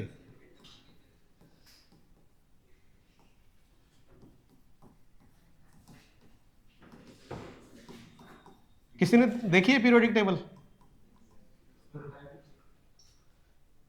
बैंक वगैरह पीरियोडिक टेबल देखी है? देखी है? क्या नाम था, मैं नाम भूल गया। सुयश। पीरियोडिक टेबल देखी है? देखी है ना? तो अब इतनी देखेंगे कि सपने में आया करेगी, है ना। पीरियोडिक टेबल क्या है ना? पीरियोडिक टेबल क्या है एक्चुअली में, अब धीरे धीरे जब जैसे जैसे तुम्हें मतलब ओरिजिन कैसे हुआ इस चैप्टर का वो समझा रहा हूँ, कि जैसे जैसे एलिमेंट्स नए नए एलिमेंट्स मिलते गए तो अब लोग परेशान हो गए तुम जैसे ही, कि अब 10-15 एलिमेंट तो ठीक थे, ये 80-90 क्या होता है ना। अभी तो ये ढूंढते जा रहे हैं, मिलना बंद हो गए तो लैब में बनाना चालू कर दिया, है ना। तो अब लोग परेशान कि इतने सारे एलिमेंट्स पढ़े कैसे, है ना। तो फिर इन्होंने नोटिस किया कि अच्छा कुछ कुछ एलिमेंट्स में कॉमन चीजें हैं। जैसे अगर छोटा सा एग्जांपल दूं तो अगर मैं बोलूं कि तुम्हें सोडियम का ऑक्साइड बनाना है, सोडियम का ऑक्साइड, नए वालों में फॉर्मूला पता है, Na2O। निकालना आता है ये? कैसे निकालते हैं? वैलेंसी से, बिल्कुल सही। बैंक आता है ये चीज? आती है ये चीज? देखो ऑनेस्टली बोलना, नहीं आती हो तो करा देंगे, है ना। कि पता चला 9-10 सही से नहीं पढ़ी है और 11th में आके अभी तुम खुल के ये बोल ही नहीं पा रहे हो कि सर 9-10 की चीजें अधूरी है ना। जैसे Na2O, अगर सिमिलरली ऐसे ही मैं पोटेशियम ऑक्साइड बोलूं तो इसका क्या फॉर्मूला होगा?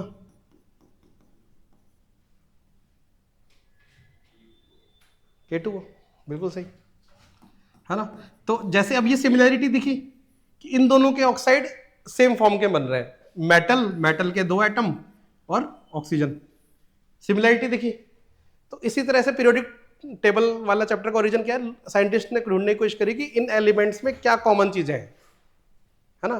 तो अलग अलग पहले कि किस तरह से इनको ग्रुप्स में बांट दो किसी तरह से, ताकि एक ग्रुप को एक साथ पढ़ ले, पढ़ना आसान हो जाए, है ना। तो वहीं से क्या आता है, पीरियोडिक टेबल आती है। जैसे अगर पीरियोडिक टेबल पे जाओगे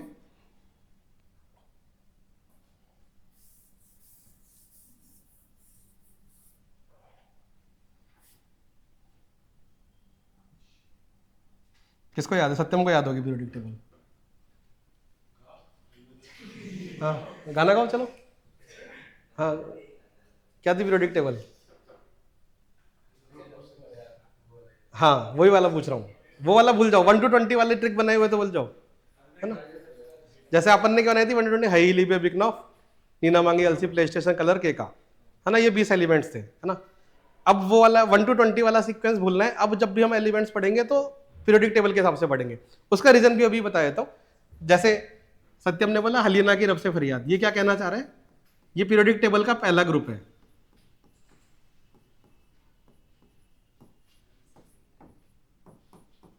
ना। है लीना की रब से फरियाद, है ना। तो hydrogen, lithium, sodium, potassium, rubidium, caesium, francium, ये क्या है, ग्रुप 1। तो ये अब इस पीरियोडिक टेबल में ये एक लाइन में क्यों है, क्योंकि इनके जो भी आखिरी शेल है, हमने शेल्स पढ़ी है ना KLMN, इनकी जो आखिरी शेल है उसके सबके अंदर एक इलेक्ट्रॉन है ना। जैसे हीलियम पे जाते हो तो इसके अंदर एक शेल है और उसके अंदर एक इलेक्ट्रॉन है। लिथियम के अंदर जाते हो तो पहली शेल में 2, दूसरी में 1। सोडियम पे जाते हो तो पहली शेल में 2, फिर 8, फिर 1। तो ये जो सारे के सारे हैं, इन सब के आखिरी शेल मतलब वैलेंस शेल में एक एक इलेक्ट्रॉन है ना। ऐसे ही दूसरी लाइन क्या है सत्यम? बेटा मांगे कार स्कूटर बाप रोए, राजी कोई नहीं बोलेगा, कार स्कूटर मांगोगे रोएगा ही पापा।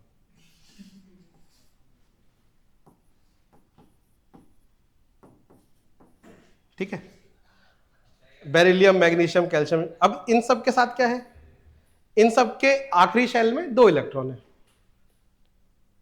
है ना। तो इस तरह से पीरियोडिक टेबल एक्चुअली में वो अजीब सी क्यों दिखती है, क्योंकि उसको अरेंज इस तरह से किया गया है ताकि एलिमेंट्स में ग्रुपिंग कर सके, है ना। तो आखिरी शेल में 1 इलेक्ट्रॉन, 2 इलेक्ट्रॉन, है ना, फिर डी ब्लॉक, फिर 3 इलेक्ट्रॉन, फिर 4 इलेक्ट्रॉन, फिर 5 इलेक्ट्रॉन, ऐसे है टेबल। ऐसे ही टॉप टू बॉटम में एक हमने कुछ क्या बोलते हैं सीक्वेंस देखा, या फिर कह सकते हो कॉमन पार्ट देखा। सिमिलरली अगर लेफ्ट टू राइट देखते हो जब तुम, है ना, जब ये लेफ्ट टू राइट देखते हो,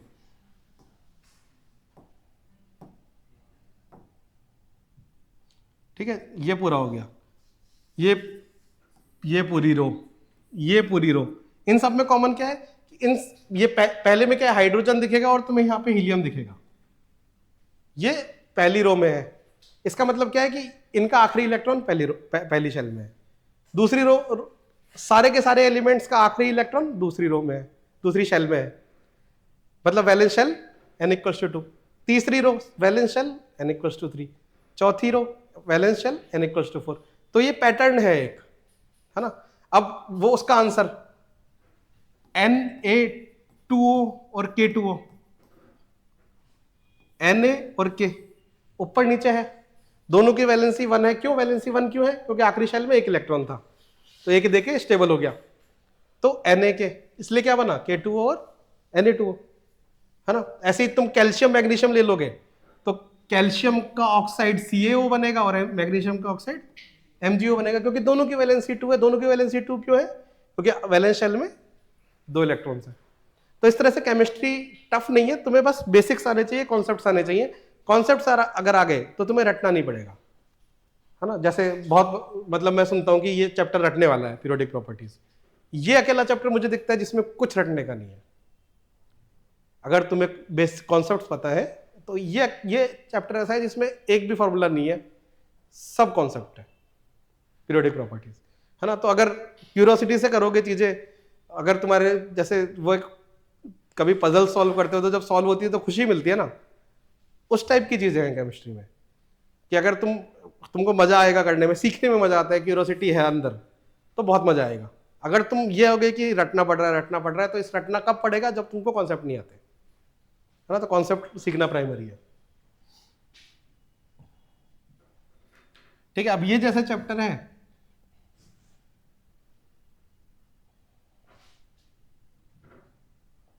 ना, पीरियोडिक टेबल में ऐसे पीरियोडिक टेबल को अलग अलग पार्ट्स में डिवाइड कर रहे हैं, उस पर एक एक चैप्टर है।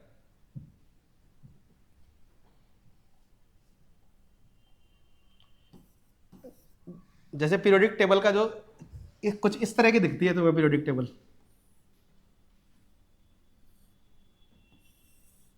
है ना। तो इस पीरियोडिक टेबल में जो ये वाला पार्ट है, जो ये वाला पार्ट है, इसको बोलते हैं एस ब्लॉक। एस ब्लॉक क्यों बोलते हैं वो भी देखेंगे, है ना। इसको बोलते हैं डी ब्लॉक। ब्लॉक के जगह एरियाज के नाम रखे हुए हैं, एस ब्लॉक, डी ब्लॉक, है ना। इसको बोलते हैं पी ब्लॉक, और यहां पे नीचे तुम्हें दिखेगी, इसको बोलते हैं एफ ब्लॉक, ठीक है। तो इन सब पे चैप्टर्स हैं। एस ब्लॉक के कौन कौन से एलिमेंट्स हैं, उनके बारे में कुछ कुछ चीजें, कौन कौन से कंपाउंड्स बनते हैं उन एलिमेंट्स के, है ना। पी ब्लॉक पे एक चैप्टर है। अब ये जो चैप्टर है ये भी हट चुका है, ये भी हट चुका है, फिर मतलब हट चुका है, किससे हट चुका है? एनसीईआरटी से हट चुका है। तो पहले मैं वो लिख देता हूं जो मेंस में है अभी भी। पी ब्लॉक चैप्टर हट चुका है एनसीईआरटी से, 12th में नहीं है, अब 11th 12th में नहीं है, पर ये इसका थोड़ा सा रिड्यूस्ड पार्ट है मेंस के अंदर, बहुत ही छोटा सा, है ना। डी एंड एफ ब्लॉक पे एक चैप्टर है, ये पूरा है अभी भी एनसीईआरटी में। और फिर उसके बाद एडवांस में है एस ब्लॉक, सिर्फ और सिर्फ एडवांस में एस ब्लॉक है, ये मेंस में भी नहीं है। ऐसे पी ब्लॉक का जो पार्ट हटा दिया गया है मेंस से, वो अभी भी एडवांस में है, ठीक है। और एक चैप्टर है फिर इसके बाद कोऑर्डिनेशन कंपाउंड्स,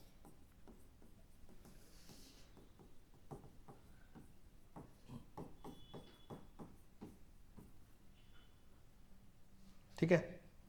और पांचवा एक पार्ट जिसको इनऑर्गेनिक केमिस्ट्री का प्रैक्टिकल वाला बोल लो, सॉल्ट एनालिसिस,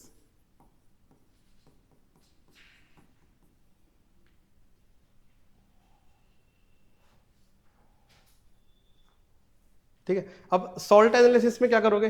जैसे जो हमने ऑर्गेनिक में बताया कि देख के तो बता नहीं सकते कौन सा फंक्शनल ग्रुप है, सिमिलरली किसी भी सॉल्ट को देख के तुम नहीं बता सकते इसके अंदर कौन सा कैटायन होगा कौन सा एनायन होगा, है ना। कि जैसे अब तुम्हें पता है नमक NaCl वाइट कलर का है, तो कोई और कंपाउंड भी तो हो सकता है वाइट कलर का, तुम देख के थोड़ी बता सकते हो। तो सर टेस्ट करके बता देंगे जहर हुआ तो, है ना। तो क्या करना है तुम्हें कि अपने जितने भी, अब सॉल्ट एनालिसिस में क्या करना है कि किस तरह से एक्सपेरिमेंट के बेसिस पे तुम ये पता लगा सकते हो कि कौन सा एनायन है कौन सा कैटायन है सॉल्ट में, है ना। तो वो करेंगे कि एनायंस के टेस्ट अलग हैं, कैटायंस के टेस्ट अलग है सॉल्ट एनालिसिस में। मतलब ये भी कौन सा पार्ट है, ये थ्योरी पार्ट नहीं, ये इसका सिलेबस ही प्रैक्टिकल में है, ये भी लैब मैनुअल वाला चैप्टर है ना। This is also lab manual. S block P block, उसके अलावा एक चैप्टर है जो तुमने अभी मेटल नॉन मेटल में किया होगा, थोड़ा सा पार्ट उसका, मेटलर्जी, है ना। मेटलर्जी क्या कैसा लगा था मेटलर्जी? मेटलर्जी समझते हो क्या होता है? एक्सट्रैक्शन ऑफ मेटल्स, है ना, जो तुमने थर्ड चैप्टर में किया होगा मेटल नॉन मेटल में, है ना। तो कैसा पार्ट लगा था वो? बोरिंग था, अच्छा था, याद हुआ था, नहीं हुआ था, कि रटना था, क्या था? बोरिंग था। तुमको अच्छा लगा था? वही करना है, कॉन्सेप्ट से करोगे। मतलब मेटलर्जी सब केमिस्ट्री में बहुत कम ऐसे चैप्टर्स है जो तुम रियल लाइफ से कनेक्ट कर सकते हो, है ना। कौन सा फंक्शनल ग्रुप तुम देखने जा रहे हो, कोई नहीं दिखेगा। कौन सा एटॉमिक स्ट्रक्चर देखने जा रहे हो, रियल लाइफ में कुछ कनेक्ट नहीं कर पाओगे। ये अकेला ऐसा चैप्टर है जिससे रियल लाइफ में कनेक्ट कर पाओगे, है ना। तो मेटलर्जी में सबसे ज्यादा मजा एडवांस, सिर्फ एडवांस में है। ये थोड़ा सा है कि इस पे टाइम कम दे पाते हैं क्योंकि सिर्फ एडवांस में लिमिटेड चीजें आती हैं, लेकिन one of the most interesting चीज कि अब इसके अंदर मेटलर्जी में क्या होगा, है ना। बेसिक क्या है मेटलर्जी का? बेसिक क्या है कि कोई भी मेटल है उसे तुम्हें ओर से निकालना है, कोई भी मेटल है उसे तुम्हें ओर से निकालना है। तो सिंपल प्रोसेस है कि पहले तो क्या करोगे, जो भी मिट्टी विट्टी है वो हटाओगे, फिर क्रश करोगे, फिर वो जो भी मेटल होगा वो किसी ना किसी चीज के साथ केमिकली कंबाइंड होगा। मतलब मान लो कि तुमने कैल्शियम है तो कैल्शियम ऑक्साइड की फॉर्म में है मान लो, तो फिर वो CaO है तो वो O हटाना है, वो कैसे हटाओगे? वो प्रोसेस है पूरे। हाँ? बहुत मतलब मशीन्स भी ऐसी है, इंटरेस्टिंग मशीन्स है, वो मजा आता है करने में। ठीक है, तो मेटलर्जी है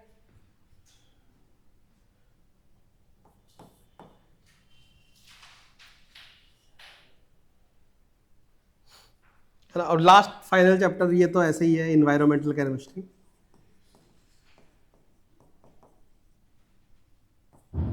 पॉल्यूशन वगैरह की बातें हैं इसमें, उससे तो तुम्हें क्या है, दुनिया को फर्क नहीं पड़ता, तुम्हें क्या फर्क पड़ेगा। बस बड़ी बड़ी मीटिंग करते रहते हैं, कुछ करते नहीं है। क्वेश्चन आएगा, हाँ, पर मतलब वही रेयरली क्वेश्चन, बहुत मतलब थ्योरी है सिर्फ। ठीक है, तो इतना सिलेबस है ना। ज़्यादा लग रहा है? ज़्यादा लग रहा है? बिल्कुल नहीं है। क्या करना, प्रोसेस फॉलो करेंगे अपन, है ना। प्रोसेस फॉलो करने में अब हो गया, सिलेबस हो गया, है ना। अब जब भी हम पढ़ेंगे तो एक प्रोसेस फॉलो करेंगे, ताकि क्या होता है ना, जनरली अब तुम कॉम्पिटिटिव एग्जाम वाले फेज में घुस रहे हो, तो किसी भी कॉम्पिटिटिव एग्जाम में जाओगे तो तुम्हें एक चीज बहुत मिलेगी, सोर्सेज, अथा सोर्सेज है ना। तुम जनरली क्या होता है कि ऐसे जैसे मान लो कि ये अलग बुक कर रहा है, ये अलग बुक पढ़ रहा है, ये अलग बुक पढ़ रहा है, तो सबसे पहले अंदर से क्या आती है, इनसिक्योरिटी आती है कि वो तो ये बुक कर रहा है, मैं भी खरीद लूँ क्या। और जो इनसिक्योर इंसान होगा वो धीरे धीरे क्या करेगा, वो बुक्स का जमावड़ा कर लेगा। 10 बच्चों से मिला, 10 बच्चों ने 10 बुक बताई, 10 की 10 लेकर आ गए। किसी भी कॉम्पिटिटिव एग्जाम में जाओगे ये होगा तुम्हारे साथ, है ना। चाहे जेई नीट ले लो, चाहे UPSC ले लो, बाद में SSC CGL भी दोगे तो ये इनसिक्योरिटी आती है, क्योंकि अब तुम्हारा कॉम्पिटिशन किससे है, पूरे देश से है। तो सबसे पहले इनसिक्योरिटी आती है कि उसका ये चल रहा है, मेरा ये चल रहा है, उधर ये चल रहा है, उधर वो चल रहा है। तुम्हें क्या करना है, ट्रस्ट द प्रोसेस। एक प्रोसेस स्टार्टिंग में डिसाइड करेंगे, 2-3 अलग अलग चैप्टर का अलग अलग हो सकता है, अलग अलग सब्जेक्ट का अलग अलग हो सकता है, लेकिन बेसिक्स सबका वही है। पहला काम क्या है तुम्हारा, क्लास कभी नहीं छोड़नी है ना। मतलब ये तो सभी, मतलब ये तो बेसिक है, तुम्हें समझ में आ जाएगा। पहले कभी भी अभी 2 क्लास छोड़ के देखना, तीसरी क्लास से बोलोगे ये तो चैप्टर ही उड़ गया मेरा, आपको समझ में नहीं आ रहा, क्योंकि कोर्स का पेस भी तेज चलता है। तो जैसे ही तुम क्लास छोड़ोगे वैसे क्या होगा, तुम्हारे ऊपर वर्क, जैसे कहते हैं ना बैकलॉग, जिसे ऑनलाइन पढ़ने की सबसे बड़ी कमी क्या है कि सारी जिम्मेदारी तुम पे है, कि क्लास आ रही है, देखनी भी तुम्हें ही है, समझनी भी तुम्हें ही है, क्वेश्चन भी तुम्हें ही करना है, कोई भी चेक नहीं है तुम्हारे ऊपर, है ना। कुछ है तो घर पे भी लड़ लेते हैं कि नहीं मैं मेरा देख लूँगा, है ना राम? होता है घर पे कि लड़ाई, घर वालों की सुनते नहीं है ना? होता होगा कभी कभी। शिवम, शिवम तो सुनता होगा, शिवम को तो मार का डर है ना? तो तुम्हारे क्या होता है ऑनलाइन में सबसे बड़ी प्रॉब्लम क्या है कि एक इंटरनल मोटिवेशन कभी कभी नहीं रहता। 4 दिन रहेगा, 2 दिन मोटिवेशन नहीं रहेगा पढ़ने का, तो वो बैकलॉग हो जाते हैं। तो हम तुम्हारे पीछे पड़े रहेंगे, जब भी क्लास नहीं आओगे पहला कॉल तो सर करेंगे, फिर दूसरा मैं करूँगा कि क्लास क्यों नहीं आए, है ना? क्योंकि क्लास छूटेगी तो देखो तुम्हें, तुम्हारे, हम ये समझते हैं कि तुम्हारी एज की मैच्योरिटी इतनी नहीं है कि तुम समझो कि क्लास का वो बैकलॉग ना रखने का क्या इंपॉर्टेंस है ना? कि बैकलॉग नहीं होगे तभी तो तुम पेस से चल पाओगे। कल को मान लो कि सत्यम ने 4 क्लास छोड़ दी, उसके बाद क्लास में आएगा तो पहली इनसिक्योरिटी तेरे अंदर ये आएगी, ये सब मेरे से आगे, इन सबको मेरे से ज़्यादा आता है। फिर वो धीरे धीरे वो फिर तो 4 दिन एबसेंट रहेगा, फिर 4 दिन डिप्रेशन में रहेगा, 8 दिन गए, फिर वो 8 दिन की डिप्रेशन में तो 1 महीना और डिप्रेशन में रहेगा, पढ़ाई खत्म। तो क्लास नहीं छोड़नी है, पहला वादा खुद से और मुझसे ये करो कि क्लास नहीं छोड़ोगे, है ना? हाँ, बहुत ही ऐसा केस आता है किसी ने गोली मार दी, है ना, लड़ाई में सर फट गया, तो अलाउड है क्लास छोड़ना, है ना? वैसे बाकी टांग वांग टूटी हुई तो लगड़ाते लगड़ाते आने हैं। ये तो मैं बहाना कभी नहीं सुनूंगा, सर बुखार हो गया था। बुखार क्या होता है? तुमने कभी मेरे से, प्राचीन सर से, सुनी सर से सुना है कि बीमार है आज क्लास नहीं ले पाएंगे, है ना? देख ही रहे हो 2 साल से तो कि अब या तो हम यहाँ पर हैं या घर पे हैं, यहाँ पे हैं तो कहीं ना कहीं कुछ ना कुछ काम करते हुए दिखेंगे, है ना? तो जब हमारा तो क्या, हमारा तो हो गई लाइफ सेटल, हम तो सब कुछ कर ही लिया, फिर भी जब इतना डेडिकेशन है सिर्फ और सिर्फ अपने काम के लिए, तो तुम्हारे लिए तो और तुम्हारा तो और ज़्यादा होना चाहिए, है ना? कि जैसे तुम्हारी दिन में कितनी क्लास होगी? 2, ज़्यादा से ज़्यादा 3। अभी तो कोर्स चालू नहीं हुआ, तब मुझे दिन में 5-6 लेनी है। तो थोड़ा मैच्योर हो जाओ, डेडिकेशन बनाना है पढ़ने के लिए, है ना? तो क्लास कभी नहीं छोड़नी है पहला। दूसरा प्रोसेस हम क्या फॉलो करेंगे? पहली चीज है तुम्हारे लिए क्लास नोट्स हमेशा कंप्लीट होने चाहिए, टिप टॉप होने चाहिए, इसमें कभी भी लैग नहीं करना। नोट्स में लैग करोगे तो सबसे बड़ी प्रॉब्लम है रिवीजन में लैग करोगे, है ना? कि जहाँ कोई दूसरा इंसान दूसरा रिवीजन कर रहा होगा, तुम्हारे नोट्स बन रहे होंगे, है ना?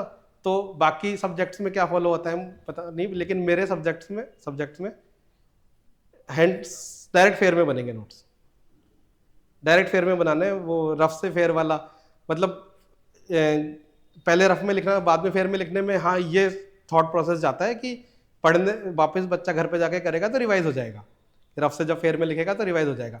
पर मैं तो तुम्हें जानता हूँ, तुम्हारी आदत होगी कान में ईयरफोन लगाओगे और छापना चालू, उससे वो रिविजन थोड़ी है ना? वो रिवीजन है ही नहीं कि अगर तुम कान में ईयरफोन लगा के इस नोट्स में लिख रहे हो, तो फिर तो ये काम तो प्रैक्टिकल फाइल में बनवाओगे 12th में, है ना? 100 रुपये में बनती है मार्केट में, वही वाला काम है ये। कान में ईयरफोन लगाना, इधर से इधर छाप देना, समझना कुछ है नहीं, है ना? तो पहला काम क्या है, क्लास में पढ़ समझोगे, क्लास में से डाउट पूछोगे और क्लास में नोट्स कंप्लीट होंगे तुम्हारे, ताकि घर पे जाके पहला काम हो कि जो क्लास में हुआ है उसको रिवाइज करके, जिस दिन जो क्लास होगी, रात जैसे 2 क्लास है मान लो, आज जैसे मैथ और फिजिक्स की हुई है, आज तो वैसे कुछ मैथ और केमिस्ट्री की हुई है, अगर मान लो फिजिक्स की हुई तो जो भी क्लासें होगी जाके रिवाइज करके सोना है ना? और अगली क्लास में आते हो तो आके मतलब 5-10 मिनट पहले आके पलट के देख लिया कि पिछली क्लास में क्या हुआ था, ताकि क्लास स्टार्ट होते तुम सेम पेज पे रहो। क्योंकि हम तो ऐसे जब भी क्लास में घुसेंगे, नेक्स्ट क्लास में ऐसे घुसेंगे जैसे कभी गए ही नहीं थे पिछली क्लास में, जहाँ छोड़ा था वहीं से स्टार्ट होगा, है ना? हाँ, ये जरूर होगा कि लास्ट क्लास में कोई डाउट है तो पूछ लो, है ना, ताकि वो क्लियर हो जाए चालू होने से पहले। तो सबसे प्राइमरी है क्लास नोट्स, और फिर क्लास नोट्स के क्वेश्चंस तुम्हें सारे आने चाहिए। क्लास नोट्स में क्वेश्चन इसी तरह से डिजाइन होंगे कि पहले हल्के सवाल, फिर थोड़े से भारी, फिर और भारी, फिर पीवाई के उसके कुछ कर लिए, है ना?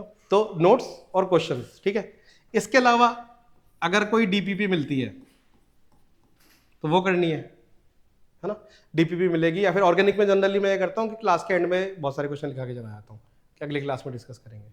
हाँ, तो एक तरह से वो सॉर्ट आउट। डीपीपी का फुल फॉर्म तो पता ही होगा, डेली प्रैक्टिस प्रॉब्लम्स बोलते हैं, है ना? उसके अलावा एक हर चैप्टर की एक वर्कशीट होगी,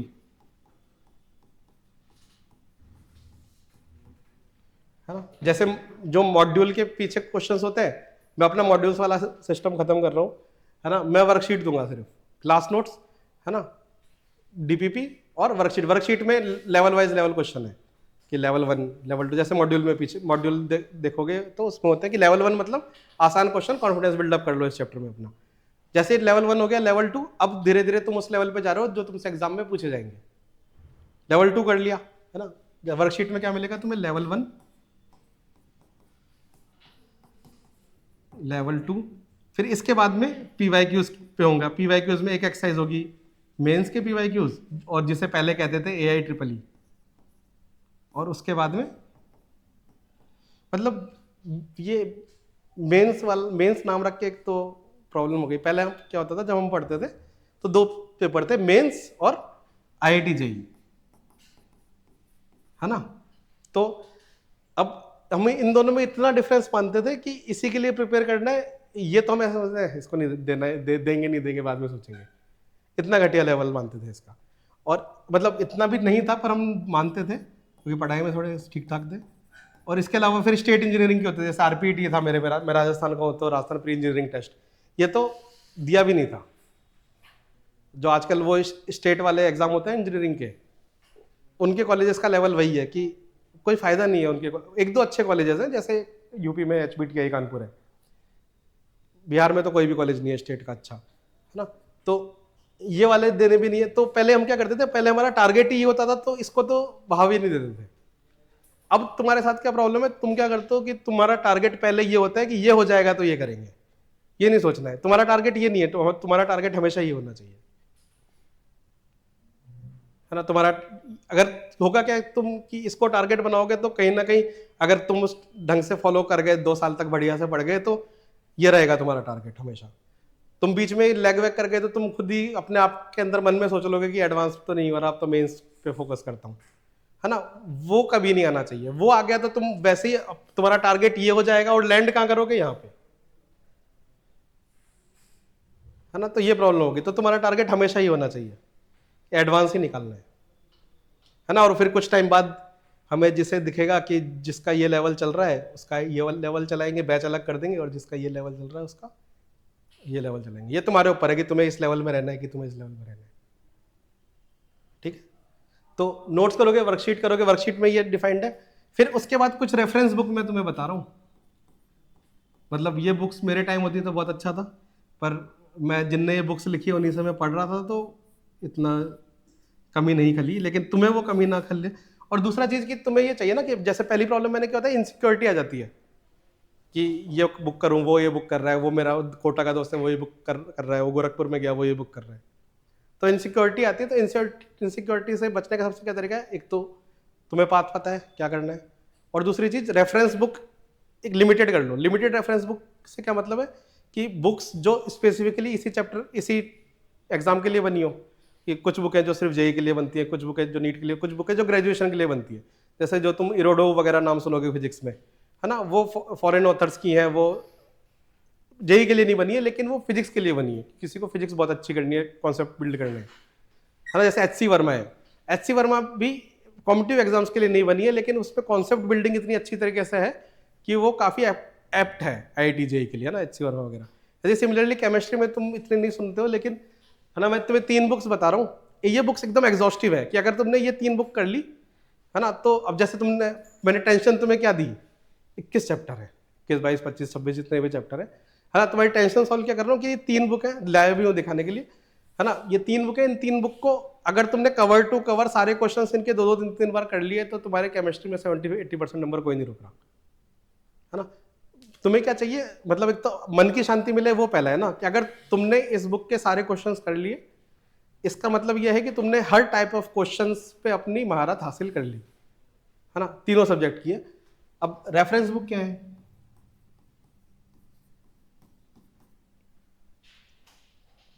ना।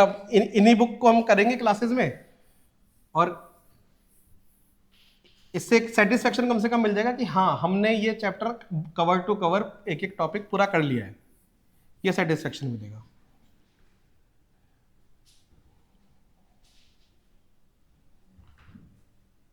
तो 3 बुक्स है जिनके हमें जब भी जैसे चैप्टर खत्म हो, जब तक चैप्टर चल रहा है तब तक क्या करोगे, जब तक चैप्टर चल रहा है तब तक DPP वर्कशीट करोगे। जैसे चैप्टर खत्म हो गया वैसे इन बुक को उठाओगे, सारे क्वेश्चंस करने, है ना। जैसे इन बुक में हर चैप्टर के अराउंड मतलब 450, 400, 500 क्वेश्चन है, ठीक है ना। अब देख लो ना, इनऑर्गेनिक केमिस्ट्री इतना में खत्म है, इतने में इनऑर्गेनिक केमिस्ट्री की अगर इतने क्वेश्चंस कर लिए तो inorganic chemistry more than done है।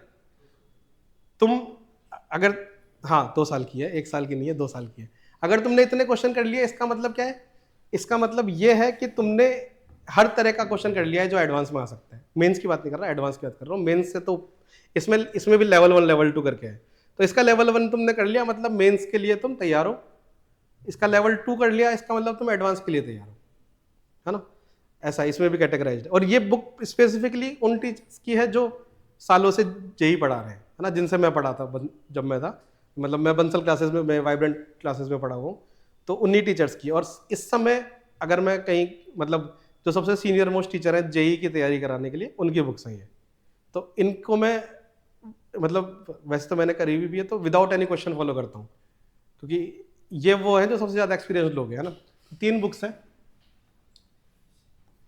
एक तो है एडवांस्ड प्रॉब्लम्स,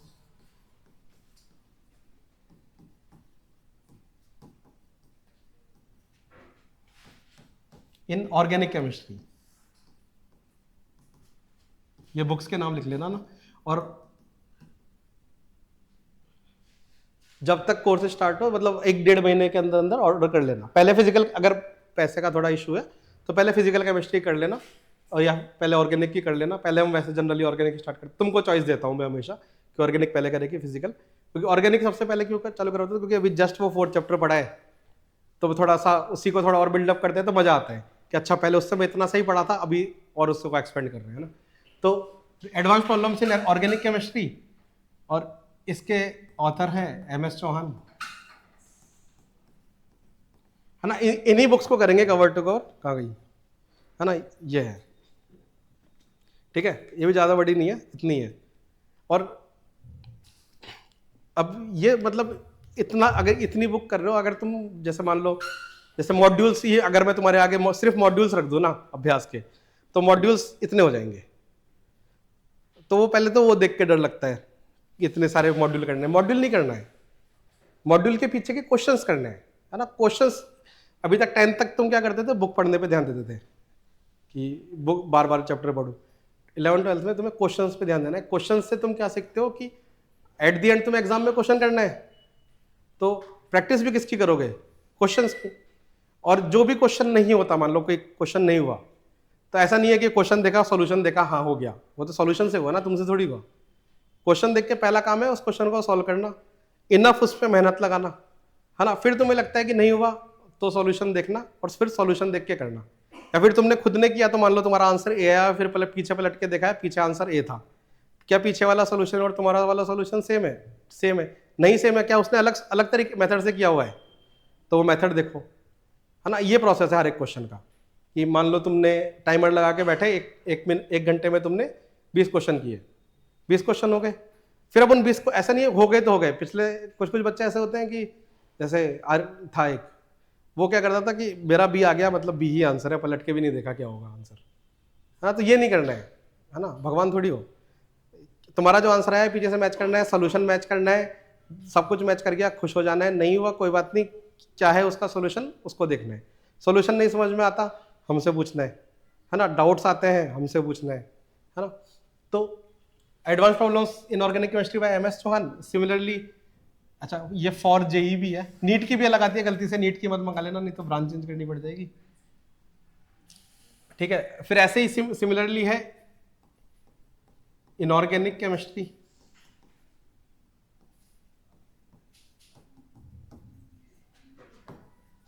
फॉर जेई, है ना। ये है VK जायसवाल सर की, और एक है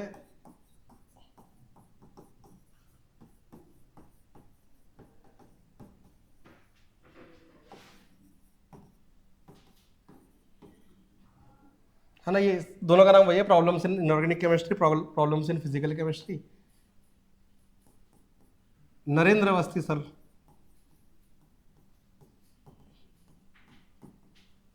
हाँ, मतलब ऐसा इनसे पढ़ा हुआ हूँ तो नाम के आगे सर ही निकलता है। हम ऑर्गेनिक में बस एक सोनल राजौरा सर थे, जो इनके भी सीनियर थे बंसल में, जो HOD थे, उनसे पढ़ा हूँ।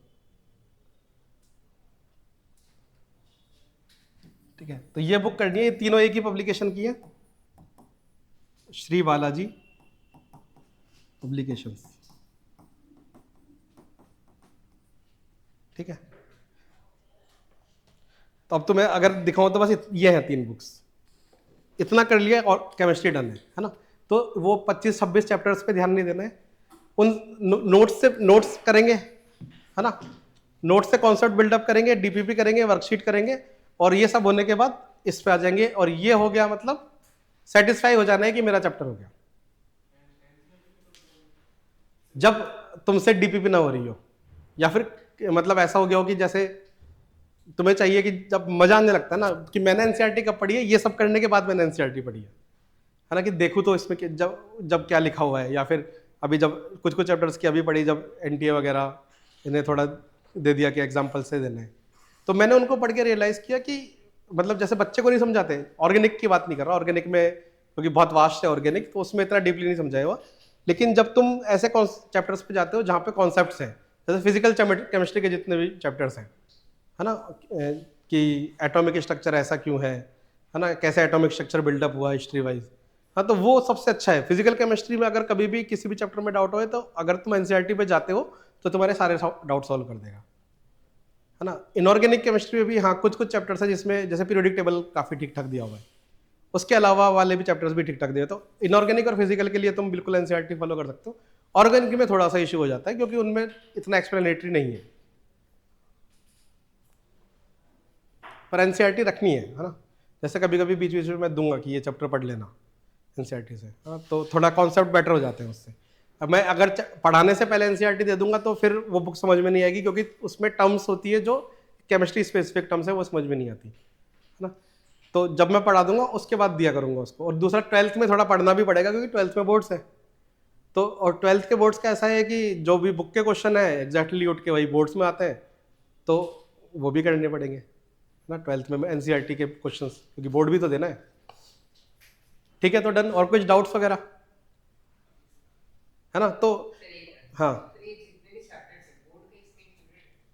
बोर्ड के यही चैप्टर्स हैं, एग्जैक्टली यही है। जैसे अगर मैं सब तो मिटा दिया, जैसे फिजिकल केमिस्ट्री में जो मैंने चैप्टर्स के नाम लिखे हैं वो chapter some basic concepts of chemistry, वो एनसीईआरटी के चैप्टर का नाम है। अगर तुम क्लास में एक बार पढ़ लोगे तो बोर्ड्स के लिए एक्स्ट्रा नहीं पढ़ना, बस आंसर लिखने वाली कैपेबिलिटी आनी चाहिए। अगर क्लास में कर लिया, क्लास में कॉन्सेप्ट्स हो गए, क्लास में क्वेश्चंस हो गए, you are ready for boards. बस वो जो एक है कि एक होता है कि रफ में जल्दी जल्दी सॉल्व करके आंसर निकालना, तुम्हें ये चाहिए कॉम्पिटिटिव एग्जाम में कि कितनी जल्दी तुम आंसर निकाल सकते हो, कितने एक्यूरेटली तुम आंसर निकाल सकते हो। बोर्ड्स में क्या है, आंसर निकाल सकते हो कि नहीं, प्लस तुम उसको प्रेजेंट कैसे करते हो, है ना। कि हमेशा मैं बोलता था कि पॉइंट फॉर्मेट में लिखो, है ना, आंसर आ जाए उस पर डब्बा लगाओ, कीवर्ड्स पर अंडरलाइन करो, वो वाली कैपेबिलिटी मांगते हैं बोर्ड्स, है ना। ये सब अपने किया है 10th क्लास में, इसकी पूरी कोशिश करी है, करके आए थे बोर्ड्स में ये सब, अंडरलाइन वगैरह किए हैं। अंडरलाइन करने का क्या फायदा होता है बोर्ड्स में, कि मेरे जैसे आलसी टीचर देखते हैं, अच्छा हाँ ये कीवर्ड्स दिख रहे हैं आंसर के, नंबर, और मेरे जैसे ही होते हैं सारे, कीवर्ड्स दिख रहे हैं अगर आंसर के, हाँ हाँ। मैंने तो देखा है, मेरे पापा प्रिंसिपल हैं यहाँ पे राजस्थान एजुकेशन सर्विसेज में, तो मैंने तो बचपन से देखा है कैसे कॉपियाँ चेक होती है। तुम 3 घंटे में लिखते हो, 30 सेकंड में चेक होती है वो कॉपी, है ना। तो अब दिन में 300 कॉपी चेक करनी है, ऐसे ही होंगी, उसमें और ज़्यादा टाइम लग रहा है, उससे टीचर और परेशान है। जैसे अभी जीडी क्वेन का मैं बात कर रहा था प्रिंसिपल मैम से, तो उसमें तो अब वो है ना कि एक तो कॉपी पे होता है, हाथ में पेन है, आदत है, जल्दी जल्दी यूं यूं टिक किया। अगर ऊपर से मतलब क्या जो भी कॉपी चेकर होता है वो क्या करता है, शुरुआत के 2-3 क्वेश्चन सही से देखता है, 2-3 क्वेश्चन में उसे आइडिया लग जाता है कि ये किस लायक है ना। किसी का मतलब किसी का दिख जाता है कि कॉन्सेप्ट्स हैं लेकिन एक्सप्लेन ढंग से नहीं कर पा रहा है, तो फिर वो उसके हिसाब से बी ग्रेड के मार्क्स देके निकाल देते हैं। कुछ फिर दिख जाते हैं ये तो गाना लिख रखा है, तो फिर उसको जस्ट पासिंग मार्क्स देके कि चलो पासिंग मार्क्स दे दो इसको, इतना होता है। और जो स्टार्टिंग के, तभी तो कहते हैं जब भी आंसर लिखते हो तो स्टार्टिंग के 2-3 क्वेश्चन तुम्हारे इंपैक्टफुल होने चाहिए, है ना। स्टार्टिंग के 2-3 क्वेश्चन ऐसे होने चाहिए कि हाँ पढ़ने वाले को लगे कि हाँ इसको आता है, पीछे पता नहीं कहानी लिखी हो उससे फर्क नहीं पड़ता, लेकिन स्टार्टिंग में इंप्रेशन जमा दिया था तो अपने आप 2-3 मार्क्स इंप्रूव हो जाते हैं। हैंड राइटिंग का भी यही फायदा है, हैंड राइटिंग अच्छी हो तो ये लगता है कि हाँ अच्छा पढ़ने वाला बच्चा होगा, पहला थॉट यही जाता है हैंड राइटिंग अच्छी देख के, है ना। ठीक है, बाकी क्या और कुछ डाउट था? डाउट्स वगैरह खत्म, है ना। और कभी भी किसी भी तरह का डाउट हो, चाहे पढ़ाई से रिलेटेड हो या नॉन पढ़ाई से रिलेटेड, की जैसे सत्यम आता रहता था, इसलिए सही लगता था कि चाहे सत्यम के इतना बॉन्ड क्यों है, क्योंकि इसने मेहनत करके यहाँ तक आया है ना। 2 साल में जितनी मेहनत इसने करी होगी उतनी नहीं करी होगी किसी ने, हर चीज़ में आके पूछना, है ना। तो किसी भी तरह का डाउट हो, है ना, चाहे पढ़ाई नहीं हो पा रही वो वाला डाउट हो, तो उसके लिए भी आना है। जैसे शिवम आया करता था, है ना, राम आया करता था। तो कब हमें हमेशा ट्रैक पर रहने की कोशिश करनी है ना। ट्रैक पे नहीं रह पाओगे तो प्रॉब्लम है। अगर 1 महीने 2 महीने ट्रैक से गायब हुए तो समझ रहे हो कि बहुत कंपटीशन है ना। किसी भी क्लास में तुम बैठ के ये नहीं सोच सकते कि यही मेरा कंपटीशन है। इसलिए जब टेस्ट सीरीज हम ज्वाइन करवाएंगे तो भी टेस्ट सीरीज में ऐसी करवाएंगे जो मतलब लेवल अच्छा हो। अपने तो चलती रहेगी, 12th में जब पेपर आने वाला होगा तो ऑनलाइन टेस्ट देना है तो भी टेस्ट सीरीज ऐसी ज्वाइन करेंगे जो इनफ बच्चे देते हो और उसका लेवल अच्छा हो, ताकि तुम खुद असेस कर पाओ कि हमारा लेवल क्या है ना। ये एलन पीडब्ल्यू इनकी टेस्ट सीरीज कभी नहीं करेंगे, है ना, क्योंकि इनके साथ इशू क्या है कि ये मास को कैटर करने वाले लोग हैं।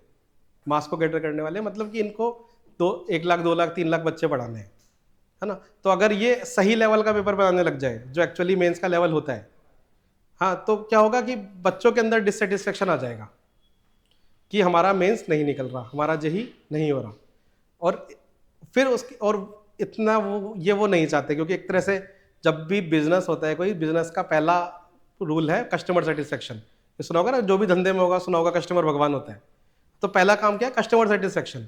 तो हम कस्टमर सेटिस्फेक्शन से नहीं दे रहे, स्टार्टिंग से रगड़ना चालू करेंगे। तुम्हें जो यहाँ पे पढ़े हैं उन्होंने देखा भी होगा, स्टार्टिंग के 2-3 महीने तो पूरा एकदम ऐसा लगेगा तुम्हें आर्मी की ट्रेनिंग चल रही है ना। लेकिन कभी भी इनके टेस्ट सीरीज पे मत जाना, क्योंकि मैंने देखी है, मैं नीट की पिछले साल एलन की टेस्ट सीरीज देख रहा था, मैंने ओरली सॉल्व किए हैं केमिस्ट्री के क्वेश्चन 5 मिनट के अंदर। तो वो लेवल बिल्कुल नहीं है वो उनका, क्योंकि एम ही ये है कि किस तरह से बच्चा खुश हो जाए। बहुत बच्चे हमेशा ही आते हैं, अभी तुम 11th में हो, अभी 12th चालू होने वाला है, बहुत बच्चे ऐसे आते हैं कि सर ऑनलाइन में नहीं हो पाया, है ना, बहुत बैकलॉग रह गया, एक इशू ये आता है ना, तो एडमिशन ले लो। 12th में एडमिशन लेते हैं तो सबसे पहला चेंज हमें ये दिखता है कि पीडब्ल्यू एलन के पेपर्स में, मतलब जो भी सेंट्रलाइज्ड बड़ी बड़ी कोचिंग्स हैं उनमें वो स्कोर कर रहे थे 160, 150, 140, 120। मेंस में इतने नंबर पे तुमको बहुत बढ़िया कॉलेज मिलता है, पर जब तुम उनसे हमने सही लेवल का पेपर दिलवाया तो उनके नंबर आ रहे हैं 60, 50, 70, कट ऑफ भी क्रॉस नहीं हो रही। तो ये डिफरेंस है पेपर्स में। इसलिए जब भी चूज करने की ये कभी भी मार्केटिंग पे मत जाना चीज़ों की, कि मार्केट में क्या मार्केटिंग कर रहे हो, है ना। हमेशा जाना खुद से टेस्ट करना। मार्केटिंग पे जाओगे तो बुद्धू बन रहे हो ना, मार्केटिंग का काम क्या है? बुद्धू बनाना। हमेशा लेवल चेक करना है। जैसे मान लो कि कोई टेस्ट सीरीज ले रहे हो तो क्या एक्चुअल जो पीवाईक्यू आता है उसके लेवल के क्वेश्चंस हैं? नहीं है तो काम की नहीं है टेस्ट सीरीज, फिर तो वो तुम्हें धोखा दे रही है ना। तो हमेशा किसी भी तरह का डाउट हो इससे कि कौन सी टेस्ट सीरीज लेनी है, तो हम वही टेस्ट सीरीज करवाएंगे जिसका लेवल सही हो पहले से। कि टेस्ट सीरीज में अगर 110 नंबर आते हैं तो मेन पेपर में भी तुम्हारे 120 और 19 के आसपास ही आएंगे। ये फर्क नहीं आएगा कि 110 टेस्ट सीरीज में आ रहे हैं और पेपर जब तुम ओरिजिनल देने गए तो 30 नंबर आ रहे हैं मेन देने के ना। तो ये जब अगर हो तो इसका मतलब टेस्ट सीरीज गलत थी, मेंस के लेवल की थी नहीं। तो एक मैथंगो की ज्वाइन करते हैं वो करेंगे। तो ये प्रोसेस है पूरा, है ना। चैप्टर का प्रोसेस तुम्हें पता चल गया। फिर जब पेपर के पास जाने लगेंगे तब फोकस पूरा रहेगा टेस्ट, जितने टेस्ट दे सकूं अपने आप को फेमिलियर कराना कि टेस्ट में के दौरान जब 3 घंटे में बैठूंगा तो क्या होगा। तो टेस्ट कैसे देना है वो भी धीरे धीरे डिस्कस करेंगे जब उस लेवल पे पहुंचेंगे। लेकिन फिलहाल के लिए ये 3 बुक्स, ये एंड गोल है अपना। पाथ प्रोसेस तुम्हें समझ में आ गया। अब उस चीज में मत पढ़ना कि इसकी बुक ले लेता हूँ, उसकी बुक ले लेता हूँ, उसकी बुक ले लेता हूँ। लेनी है ये 3 लेना, और चौथी के बारे में सोचना भी मत, टाइम वेस्ट है वो। एक चैप्टर पे अगर तुमने 3 महीने दे दिए तो फिर क्या फायदा उस चैप्टर का? उस चैप्टर से 2 ही क्वेश्चन आने होंगे, 3 महीने 2 क्वेश्चन पे देके क्या मतलब है ना। तो सोर्सेज लिमिटेड रख, चाहे सोर्सेज को रिपीट करो कि इसका एक चैप्टर कर लिया, उसको बार बार किया। पहली बार चैप्टर किया तो मान लो कि 500 में से 150 डाउट थे, होगा एडवांस के क्वेश्चन से, होगा ये ऑब्वियसली होगा। तो नेक्स्ट बार जब उन क्वेश्चंस को करो तो उन 150 में से क्या मैं 50 और कर पा रहा हूँ वापस? तीसरी बार कर रहा हूँ तो क्या जब 150 के बाद 100 हुए, 100 बचे डाउट वाले, अब क्या 100 में से 20-30 ही बच रहे हैं डाउट्स के। ये होता है रिवीजन का काम, डाउट्स कम होना, है ना। नंबर ऑफ क्वेश्चंस वापस रिपीट करोगे कोई प्रॉब्लम नहीं है। जब भी टेस्ट सीरीज दोगे तो नए क्वेश्चंस करोगे, है ना। ये एम रहता है। ठीक है, चलो और कुछ डाउट तो नहीं है?